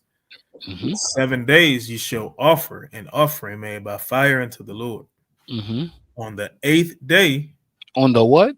On the 8th day. Read. shall be a holy convocation unto you. That means we supposed to gather on the 8th day or come together, right? On the 8th day. It's a holy convocation to you. Read. And ye shall offer an offering made by fire unto the Lord. So we supposed to offer a offering made by fire unto the Lord on the 8th day. Right? We supposed to do what the Most High commands us to do. Right? A lot of people like oh yeah, this is dedication. I don't see it in the Levitical law, and I don't see it. Listen, read that again, King. It says 7 days ye shall offer an offering made by fire unto the Lord. Read. On the 8th day shall be an holy convocation unto you. So we supposed to gather on the 8th day. It's supposed to be a holy convocation to you. Read. And ye shall offer an offering made by fire unto the Lord. So when we give our offering made by fire unto the Lord, which means that we're going to cook a lamb, we're going to cook whatever we're going to cook, right? Lawful meats, an offering made by the Lord, right? Ourselves. This is an example of what Christ was talking about when we bring ourselves as a living sacrifice, right? Because we're going to make an offering to the Lord. It ain't talking about just, read it again, King. Read it again. Okay. 7 days ye shall offer an offering made by fire unto the Lord. Wait, does it say animal here? 7 days you shall offer an offering made by fire unto the Lord. So it doesn't say an animal, but it's gonna say 7 days. We're gonna make an offering by the convocation, right? We gonna make an offering on the 7th day. It don't say an animal here. Read. On the 8th day shall be in holy convocation unto you. On the 8th day is gonna be a holy convocation. What must we do on the 8th day of Hanukkah or Hanukkah? What we got to do on the 8th day? We got to come. Ye shall offer an offering made by fire unto the Lord. It is a solemn assembly, and ye shall do no servile work therein. I hope y'all understanding how all of this lines up together with what Captain DeBach is bringing out, what Sergeant Micah Allah is bringing out. It all lines up together. The Bible is a hermeneutical book. It lines up all together. It doesn't skip a beat. It lines up. Everything's supposed to be together. Read. Well, you on verse 37? No, verse 36. Read that again. Okay, Salaki. It says 7 days you shall offer an offering made by fire unto the Lord. On the 8th day shall be an holy convocation unto you. And ye shall offer an offering made by fire unto the Lord. It is a solemn assembly, and ye shall do no servile work therein. So it's a solemn assembly, and you shall do no servile work therein. All of this is lined up together with what the brother is bringing out, how we supposed to be towards each other, how we supposed to deal with everything. It's still all in together, lining up. Read verse 37. Says, these are the feasts of the Lord, which ye shall proclaim to be holy convocations. To offer an offering made by fire unto the Lord. A burnt offering and a meat offering. Sacrifice and drink offerings, everything upon his day. Read. Besides the Sabbaths of the Lord. Wait, hold on, wait. Besides the what? Beside the Sabbaths of the Lord. Today is a double Sabbath, isn't it, brothers? Besides the what? Read that again. Beside the Sabbaths of the Lord. And beside your gifts. Hold on, wait. Hold on, wait. Isn't the gifts of the Spirit is meekness, long suffering? The brother brought this out earlier, Mike Allah. He brought this out earlier. So this is what it's talking about. I hope you can see this. Read it again, King. Verse 37. 37 or 38? 37. 37. It says, these are the feasts of the Lord, which ye shall proclaim to be holy convocations, to offer an offering made by fire unto the Lord, a burnt offering and a meat offering, a sacrifice and drink offerings. You are the sacrifice. So what you bring to the table It's a drink offering and a what? A sacrifice and drink offerings, Uh-huh. everything upon his day. Upon his day. Because when we look back at back in the times of Moses, there was specific drink offerings and specific meat offerings. Read on. Beside the Sabbaths of the Lord. Hold on, wait. Isn't a double Sabbath today? The new moon and the regular Sabbath, weekly Sabbath? It's a double Sabbath, right? Read. And beside your gifts. Hold on, wait. What are the gifts that they're speaking about here? Brother was bringing it out earlier about the gifts. Keep on reading. And beside all your vows. Oh, your what? All your vows. Hold on, wait. So you got to make a vow with the Most High when you wait. Slow down, slow down, because a lot of people skip over this. Well, what vows is it speaking about? The brother was reading it earlier, dealing with what we're dealing with. These are vows that we must keep with the Most High. Read on. And beside all your free will offerings. Wait, hold on, wait. What is a free will offering? What is that? Because a lot of people don't understand that a free will offering is doing what the Most High will is. Well, where do we read the Most High's will at? Where do we read that at? In Psalms, right? Chapter 50. This is where we read the Most High's will at. But let's hold that. Keep on reading the book. Keep on reading, Cap. God, which ye give unto the Lord. We gotta give our offering unto the Lord. Why we got to do that? Because it's a free will offering, something that we must do willingly. We must put away our own ambitions, our own anxieties, our own love, and say, I'm going to do this for the love of the Lord. We got to put away that. And this is what, and a lot of people don't really understand this about the Bible. You got to stop doing your own will. You got to stop doing what you want to do. You must do the will of the Most High. That's what it's telling you to do. You have to do that. If you're not willing to do that, you're not worthy of what Christ has died and laid down for. It's simple, plain upon tables. I'm a land. Go ahead, Captain DeBach. I'm a mute up. Well said. Well said. Definitely well said, man. There's a lot of people. Hey, we got to get back. We got to do another class on just breaking down the law, because a lot of people don't realize that, and they'll go into, Paul's writings, not knowing what the law is. You know what I'm saying, and thinking you could just gather together and just have a good time, right? Hey, Paul even said, I believe it's in 1 Corinthians 11. He even said, hey, if you just come in to eat, eat at home, right? Don't even worry about it. Facts. That's facts. So I want to show last video of the day, right?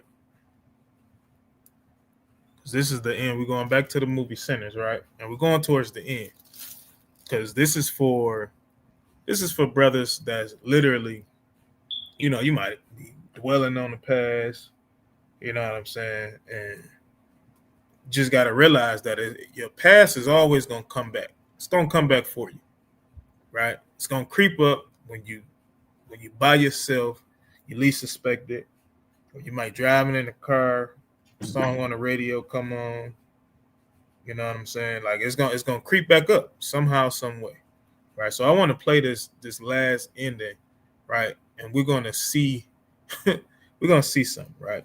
Different people get different things, right? But we're gonna play it and we're gonna see.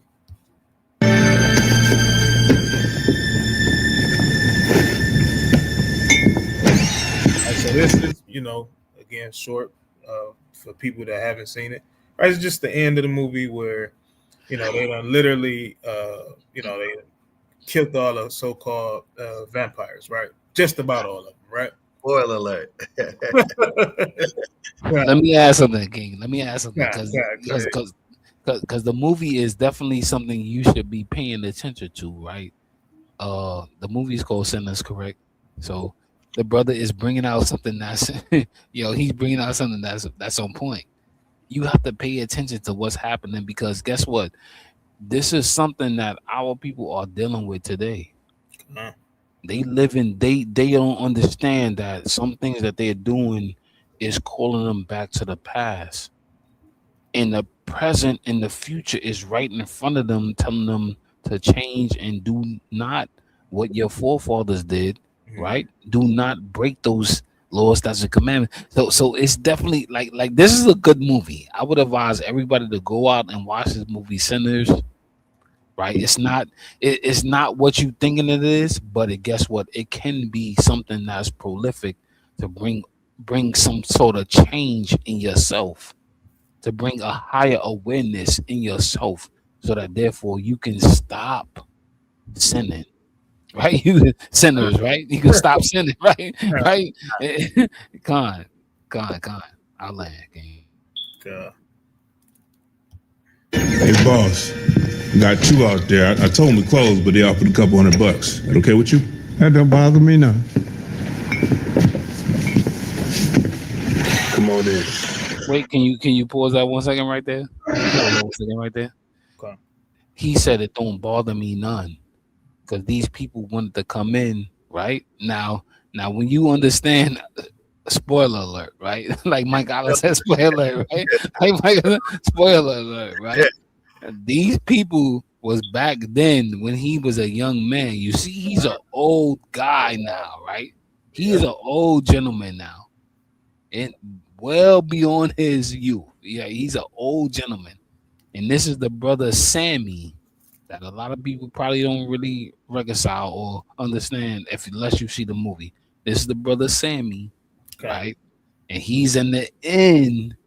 He didn't subdue himself to what happened, but some people live past the point where they, where they was able to live past that point, right? So this is where you have Michael B. Jordan and his girl, right, come to the scene. It's prolific, right? It's prolific because your past is right in front of your future or is right in your present. So it's very understandable if you understand what's happening right now. So Okay.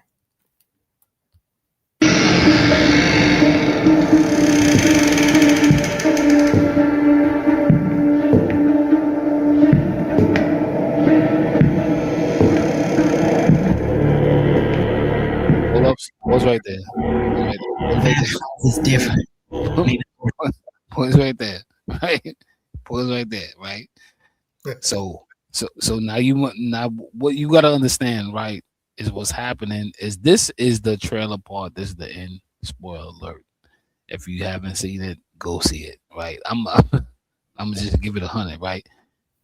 This is Michael B. Jordan and the girl that he loved during that time frame at that time when he was a human. Mm-hmm. So this is years later, right? Years later. They found out where Sammy was at because they had Sammy's, not his blood, but they had his ebernethence, right? They had his spiritual level where they would be able to find him. And it says this in this movie, right? And it's crazy that you bring this out because it shows us that no matter where you at, you cannot hide from what is really your calling or what is really what you're supposed to be doing here on this earth. And Michael Allah brought it earlier out when he read certain scriptures about certain things about an individual and how they supposed to be dealing with themselves and making sure that they're on the what we would call stratosphere or on the level to make sure that they are supposed to be at that point with the Most High and loving the Most High on that level, right? God. Salakia, go ahead, King. You good, King. You good. Because you're 100% right. You know what I'm saying? It's they had a smell, right? They knew what he smelled like.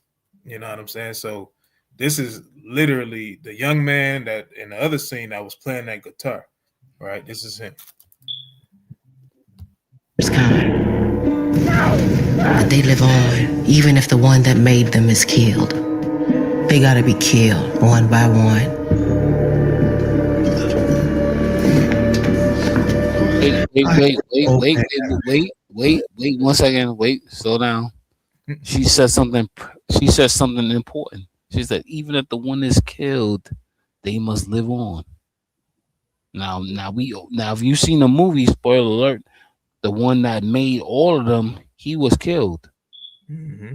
But this says that they must live on. So wait 1 second.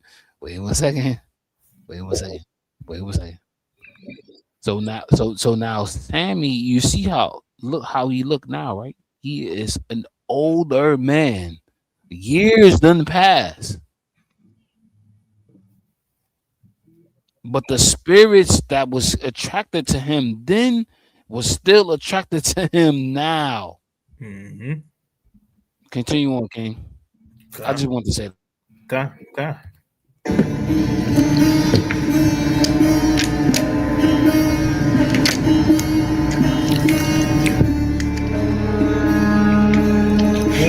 I just wanted to add to what you just said, because I'm gonna repeat what you said, right? You said the spirits that was attracted to him then is still attracted to him now. Why? Through his music.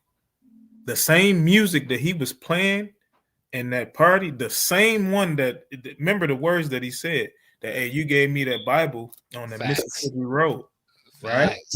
But hey, I lied to you, Pops. I don't really rock with that. Right? I don't really rock with it. I rock with the secular music, the secular humanism, right? That's what he rocked with. So it's still, this just goes to show you the spirit in music, right? Also, the main one, he said, yo, I heard your voice. He told him, I heard your voice. And I came to the thing and I came to the party, or whatever the case may be. He heard his voice spiritually from afar. Your boy, he didn't hear it right then and there because the brother didn't sing yet. He said, yo, I heard your voice from afar when you were singing. He heard that through, he said, yo, I'm here to gather my people, or my people that was singing. You got to pay attention to what was said before. But go ahead, King. Salaki, I didn't mean to interrupt. Come.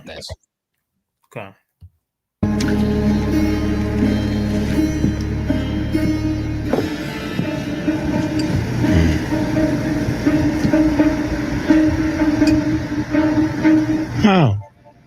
I guess I was one person he just couldn't kill. He made me promise to stay away from you. Let you live out your life. Hold on, wait, slow down. Wait 1 second. He promised that he would not kill him to make him live out his life. Because remember, if you remember Remy in this movie, I hope I'm not spoiling this. If you remember Remy in this movie, he was like, yo, I came for you, Sammy. I came specifically for you. So this demon came specifically for another person that was of an angelic living or of an angelic life. He came for him specifically. He heard his voice and he said, yo, I'm coming for you. You're going to raise up our peoples that was in whatever they was in. If you watch this movie, you will understand what I'm saying, right? He specifically came for Sammy. He didn't come for nobody else. That's why he said, you give me Sammy, I'll let everybody live. That's why he made this declare Remy. But go ahead, King. Salakia. Cool.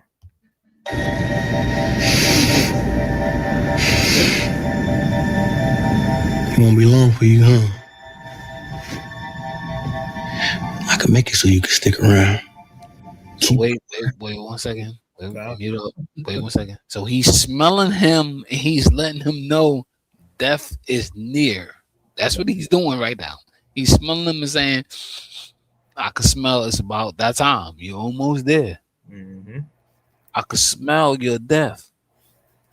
But if you adhere to what I'm saying, Yep. or what I'm giving, or what I'm believing, I'm gonna give you eternal life. That's what he's telling them. Okay. So now I gotta ask everybody here: if this is you, what will you do? Will you adhere to this and give this dude your soul and your body, right? And not keep the laws, statutes, and commandments of the Lord? Mhm. Or will you say, you know what, I'm gonna fight and I'm gonna stay with the Lord, regardless if it costs me my own life, as it says in Revelations 2 and 10. Mike Allah, can you read that for me? Revelations 2 and 10, real quick.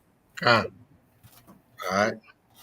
And you pull it on the screen, the box, real quick. You know what? No, don't worry. Yeah, fine. Yeah, Yeah, just read it. I don't want to pull it from this. From this, I want him to go back and just go back and go play this again. Let me just pull it up on in the Bible real quick. Then don't worry. Yeah, take it. Yeah, Mike Allah, take your time. Tim. You said 2 and 10. Yep, 2 and 10. All right. Yep. All right. This is the book of Revelation, chapter 2 and verse 10. Read. Fear none of those things which thou shalt suffer. Read. Behold, the devil shall cast some of you into prison. Some of you into prison. Read on. That ye may be tried. You're gonna be tried, which means you're gonna be tempted or tested. Read. And ye shall have tribulation 10 days. Mm-hmm. Be thou faithful unto death, and I will give thee a crown of life. You need to be faithful until death. So when somebody come and test you with this, you still going to be faithful until death. And he, the Most High, and Yahweh Shah is going to give you a what? A crown of what? It says? A crown of life. A crown of life you're going to be given. You really need to understand that. Go ahead, King. You can read. All right, verse 11. He that hath an ear, let him hear what the Spirit says unto the churches. The Spirit says unto the churches, read on. He that overcometh shall not be hurt of the second death. You're not going to be hurt of the second. Hold on, wait. Not the first death. Mike Allah. Not the first death. The second death. What? The read. Second death. Read. And to the angel of the church of Pergamos, write. Uh-huh. Read. These things says he which hath the sharp sword with two edges. I know thy works, and where thou dwellest, even where Satan's seat is. Even where what? Even where Satan's seat is. Because Satan is the ruler of this world. So even where his seat is at, read.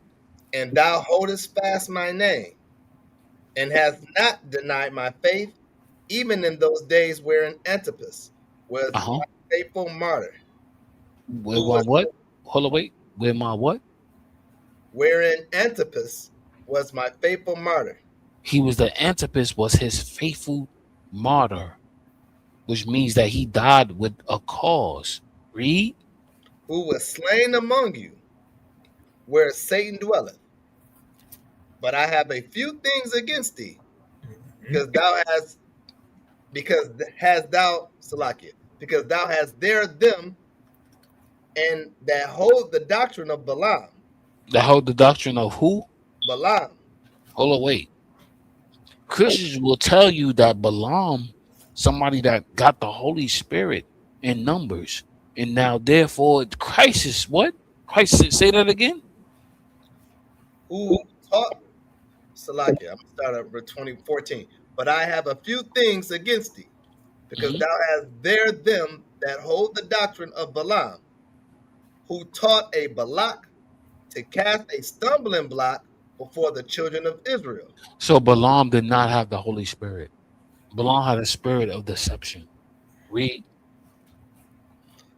To eat things sacrificed unto idols. Wait, hold on, wait. We supposed to eat everything. Everything is lawful according to Acts, right? We supposed to eat everything. It's lawful. Read. To eat things sacrificed unto idols, and to commit fornication. And to commit what? Fornication. So when you eat them things, you're committing the fornication. Read. So as thou also them that hold the doctrine of the Nicolaitans. Of the what? The Nicolaitans. The Nicolaitans. You hold the doctrine of the Nicolaitans. Read. Which thing I hate. Wait, hold up. Christ hates the Nicolaitans. I thought Christ don't hate. I thought Christ never hated. I thought he don't hate. I thought he's about love and about hold up this and this and we love this and love. Christ, what? Read that again, King. So has thou also them that hold the doctrine of the Nicolaitans, which thing I hate. Wait, so Christ hate the doctrine of the Nicolaitans. I thought Christ doesn't hate. We got a problem, Houston. We have a problem.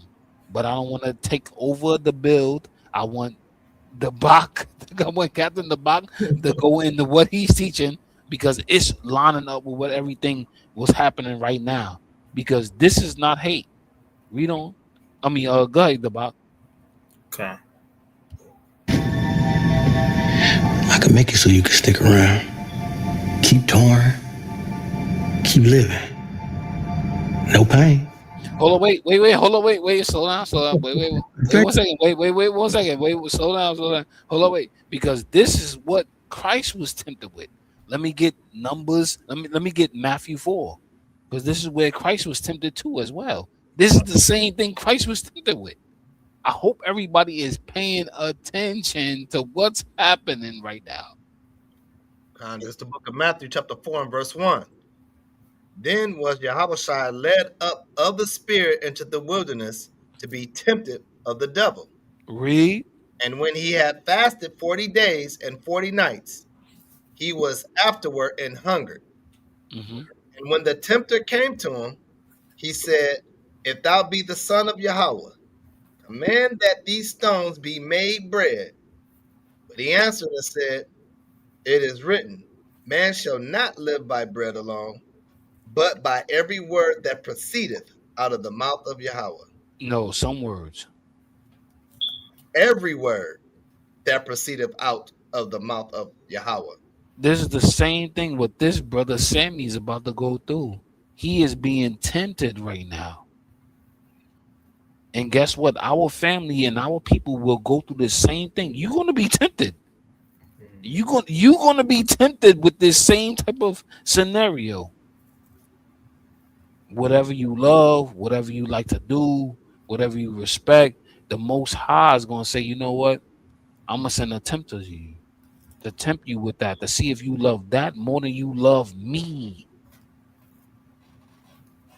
This is what's going to happen. All praises, Yahweh Bashim Mashiach. Go ahead, Dabak. Go ahead, King. It's on you, Lord. Come. I've seen enough of this place. You know, we got every single one of your records. I don't like that electric shit as much as the real. Yeah, I miss the real. Recordings from back then sound like a pile of dog shit.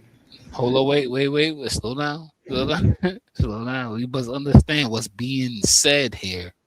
I don't like this old stuff. I like the new stuff. Because the new stuff is a pile, because the old stuff is a pile of dog shit. But the new stuff I could get with. But why you think you can get with the new stuff? Because the new stuff allows you to break the laws, that shit commandments. That's why he's saying that. That's why he's letting you know that. The old stuff, no, he can't get with the old stuff because the old stuff is a criteria. Mm-hmm. You can't break and do whatever you want to do with the old stuff.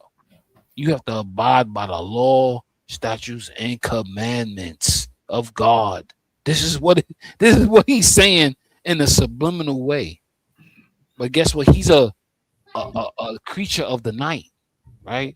Okay. He don't care about none of that other stuff. Go ahead, the box. Salaki again.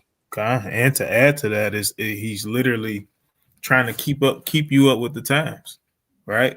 When you watch this movie, you see how even in the old scene, right? You see how they dressed, right? But now you fast forward into the future, and he got on the Coogee sweater, right? he got on the Biggie sweater right now. You know what I'm saying? And now he's saying, hey, I'm adapting to the times. Why don't you adapt with me? Yeah, he got the Coogee on, you heard? All right. So hey, let's keep rolling, right? We ain't got much longer. How about it, Sammy? You still got the real in you.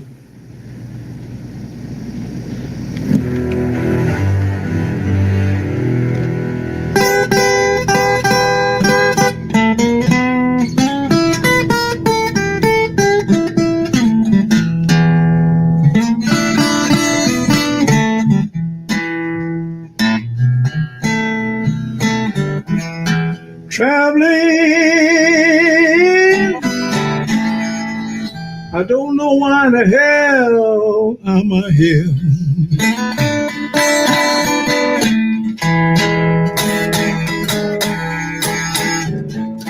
Traveling, I don't know why in the hell I'm here.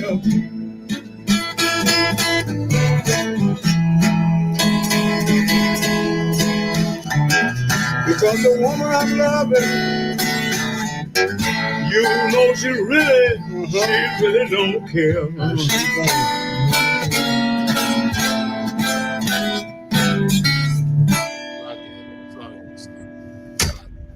Can I say this, Salakia? Pause it. Okay. So when you look at this movie, right? He's singing a song that he sang when he was with the brother that died, right? And this is why this dude said, I haven't seen my brother since then, right? But it's a epiphany, right? Because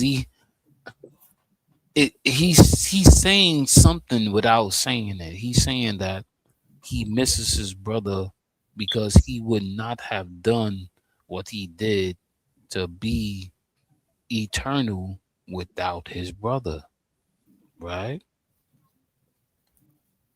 So this is very important for everybody to understand. And this is a spoiler, Slakia. I don't want to give a spoiler alert away because I don't want to do that, right? If you haven't seen the movie, right? But it's very imperative to what the Bach is teaching about this class. You have to understand something. Our family is supposed to be one, right? And if they're not being on that level, we must give them grace and mercy until they get to that point, right? This is what it's showing us. But our people don't really understand that because grace and mercy, the fruits of the spirit, what Micah Allah read earlier, because this is all boils on the fruits of the spirit. I hope everybody is understanding what's happening right now. Okay. And that part is actually coming up right here, what you was just speaking on.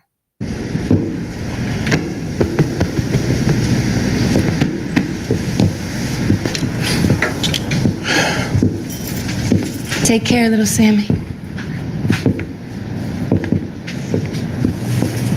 You know something?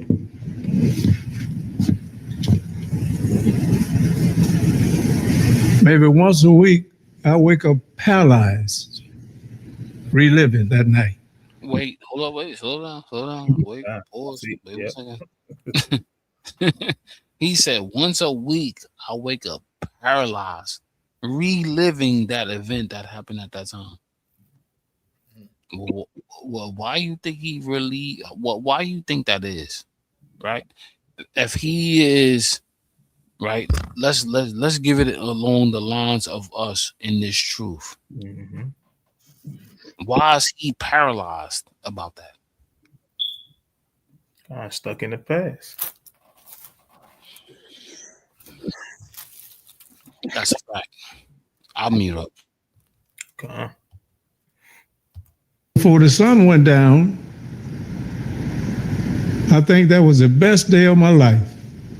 All right, so before all hell broke loose, right, I had a good time, right?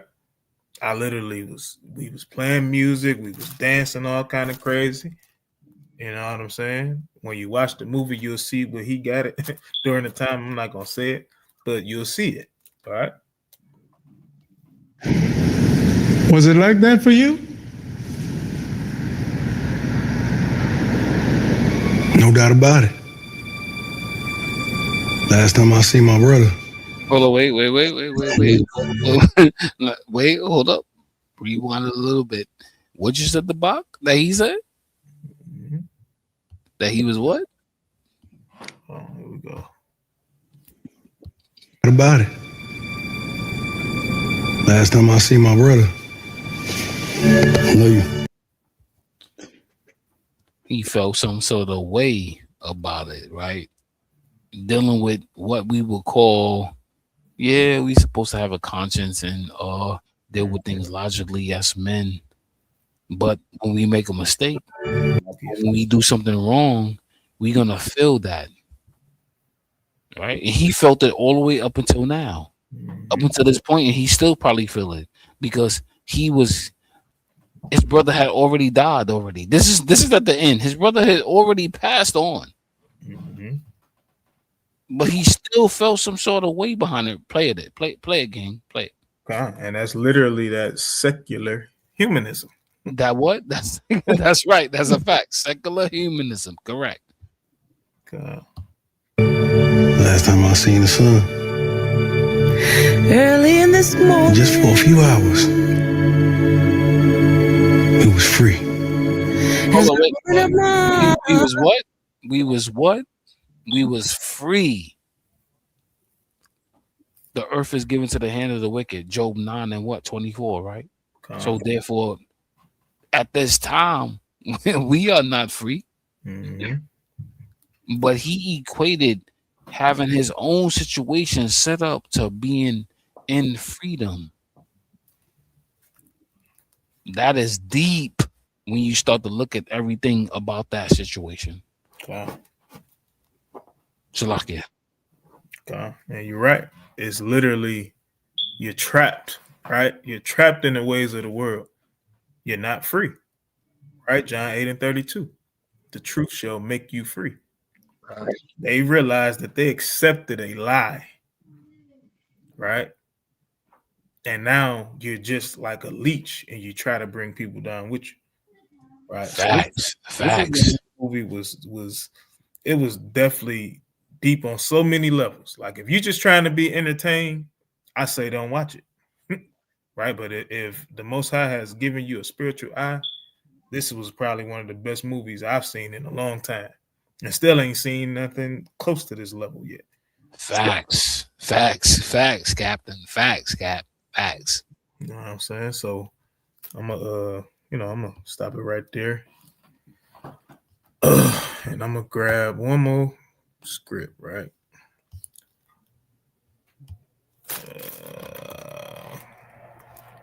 Just to close it out with this.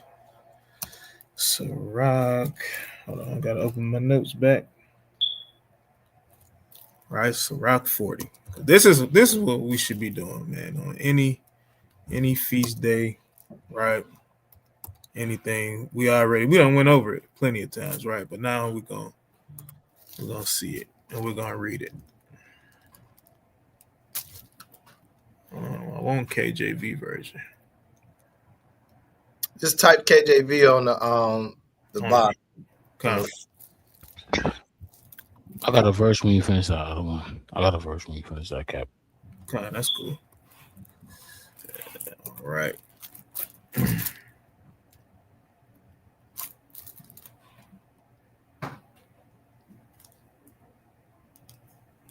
Whatever. I'll just go here. I can't just click on this thing.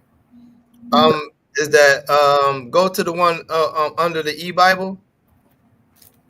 Go to that King James version. Okay. Now this it.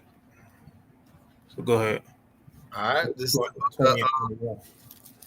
the book of Sirach, chapter 40, and starting at verse 20. You want to start at 20 or 21? 20. All right. Verse 20. Wine and music rejoice the heart. Right. It rejoices your mind, right? Makes you have a good time. It's not supposed to be envious, right? It's not supposed to make you cuss out your brother. Not supposed to make you fight your brother or your sister, right? It's supposed to make you rejoice. right? Especially at a feast, right? Go ahead. But the love of wisdom is above them both. You got to have wisdom while you're doing it. You don't have wisdom unless you're keeping the commandments, right? That's playing upon tables, right? We know that is Psalms 111 and 10, right? The fear of the Lord is the beginning of wisdom, right? The pipe and the psaltery make sweet melody. Right? We have music, right? It makes a good beat, makes a good sound, right? You bobbing your head to the beat, right? But what? But a pleasant tongue is above them both. But a pleasant tongue is above them both. So it don't have to be having that good beat and you talking about killing your brother, having that good beat and you talking about sleeping with your brother's wife, having that good beat and you talking about whoring your sisters out, right? It ain't got to have that. We don't have to have that at our feast days, right? Can it be, a little rap song here and there? You know what I'm saying? One of the songs that we listened to before was Ice Cube, Today Was a Good Day. Now we know it's some foolishness in there. Like he rapping about eating pork and everything at the beginning of the song, right? But you can have a good time with your brothers, right? When you take the message from it, right? Hey, today was a good day, right? Hey, this feast of dedication was a good feast of dedication. You know what I'm saying? We're not going to be harping on, eating pork, even though we know that it's wrong, right? But at the end of the day, it's about how you are amongst one another. What's the reasoning for you having and enjoying each other with a good time? Do you have to have that music? No, you can do without it, right? Like I said earlier, our second Passover with LOI, hey, the speaker wasn't working right for whatever reason. We was in that thing. We ain't miss a beat. We didn't care. Right? We just kicking it, talking it with each other, talking about the scriptures, right? Talking about everything, talking about the previous Passover year, right? Having a good time. Nobody cared, right? I don't even think we talked about that particular, Passover since how we didn't have music, right? But just bringing up this class made me think about it, right? It's all about the reasoning for your gathering. And we don't need all of this garbage music especially if it's going to make somebody go off, right? And I'm going to land right there.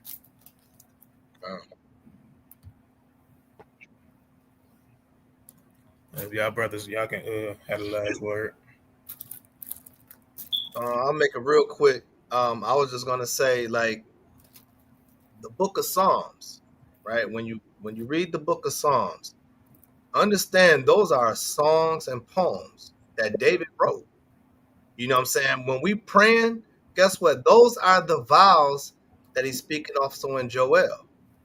You know what I mean? In Amos, right? Take those vows away from me. Take those prayers, take those songs, right? Because the book of Psalms, that's what David was writing. The suffering we went through in Israel. And how he wrote it, he was writing it into a song. They were like poems. They were poems, so he was writing them and he was singing it to the Most High.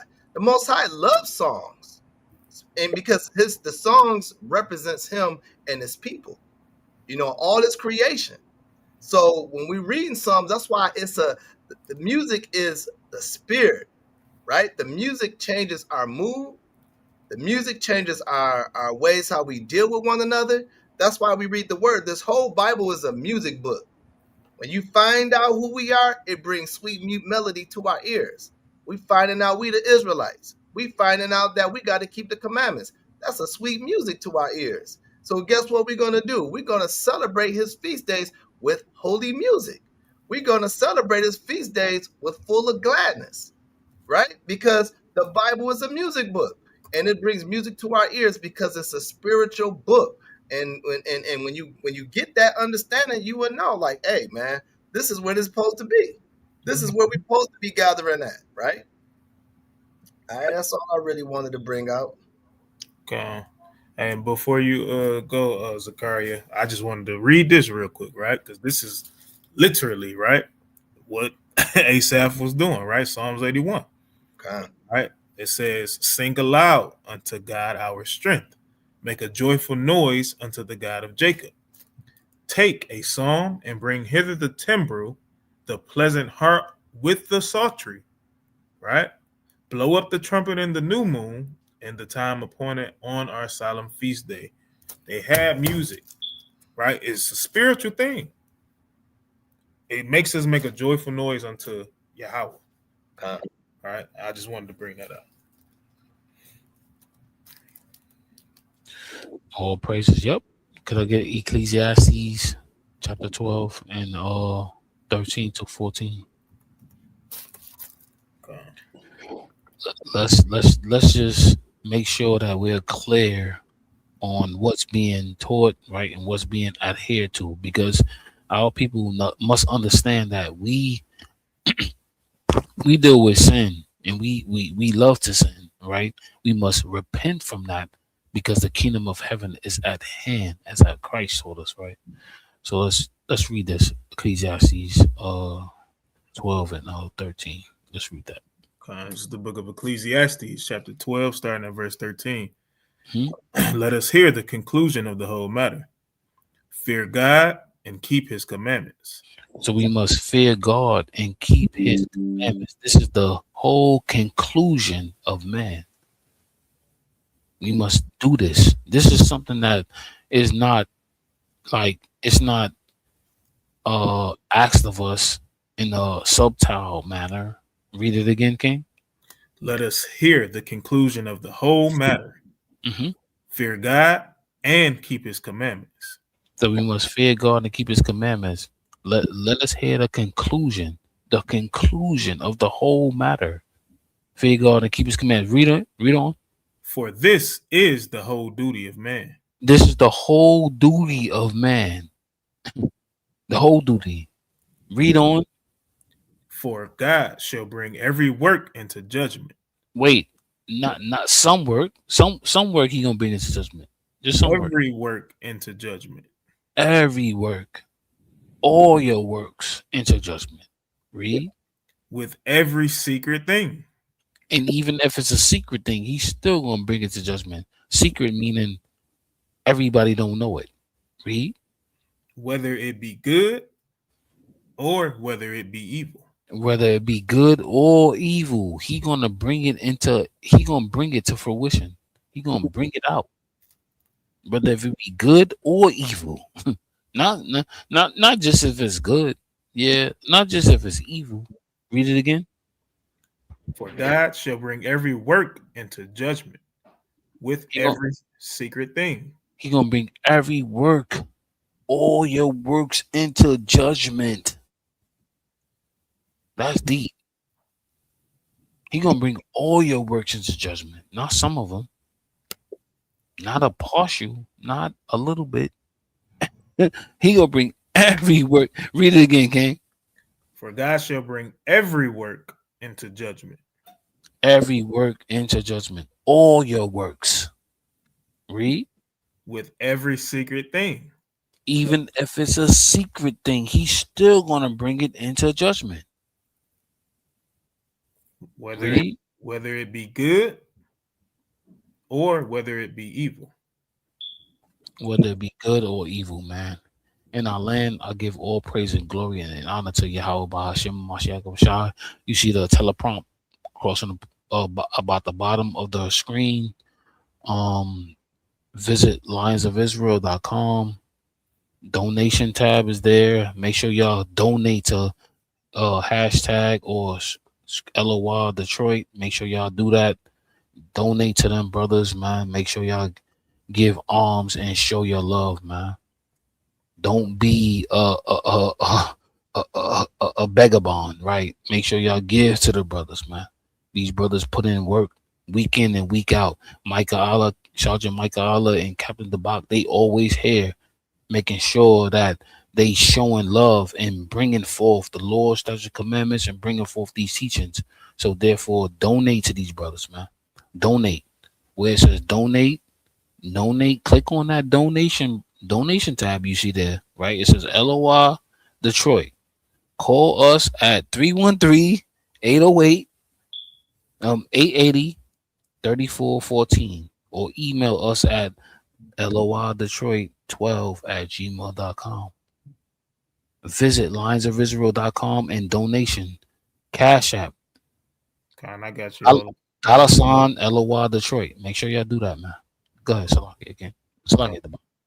Right, so I'm changing the ticker, right? And Priest is short tomorrow. We're definitely having Passover in New Jersey, right? And Zachariah's home city at the moment, right? Literally April 1st. Definitely if you want to attend, you definitely got to RSVP, right? So that's what is that email again? It's LOI Gatherings. Yep. LOI Gatherings at 149@gmail.com. Yep. Right. And then also we literally have, let me throw it on the screen real quick, right? Priest has the academy that is literally about 2 weeks away, right? So 2 weeks from now, if you haven't already, hit that email, join LOI149@gmail.com, right? Send an email. Hey, just join us, man. Hey, definitely learn what it is that we teach, what it is that Priest teaches. You know what I'm saying? Not to just sit there and learn it and hold it, but to go out and spread it, right? That's the whole point of this academy, right? That's why it's called Future Leaders Academy, right? Because this is what we want to raise up. The truth will not die with us, right? We're going to get this thing out because we want to get up out of here, man. We want to get up out of here. And we know when you have multiple brothers doing the work, then it's going to happen, right? Facts. Yep. So with that being said, just want to give all honor, glory, and praise to the Most High again. Hey, the Water Brother for coming on here with us. All praises to the Most High.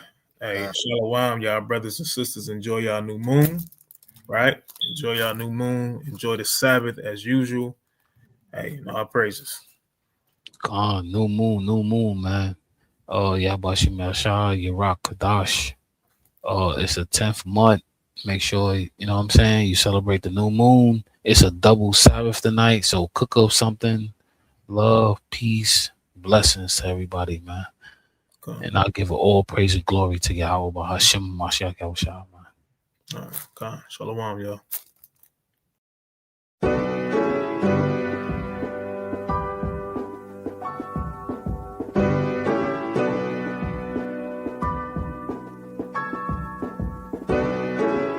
We send them prayers up. And then the blessings come down. Yeah. Let's get it. I pray material things never blind me. I pray all this fake love will never find me. I pray I don't have fear for any other man. What I pray for the most is that you understand. I pray material things never blind me. I pray all this fake love will never find me. I pray I don't have fear for any other man. And what I pray for the most is that you understand. If you say you're a king, you gotta have the standards. I say that I pray when I don't have the answers. Don't know the way, then prayer has to come in. It's okay to pray and don't ask for nothing.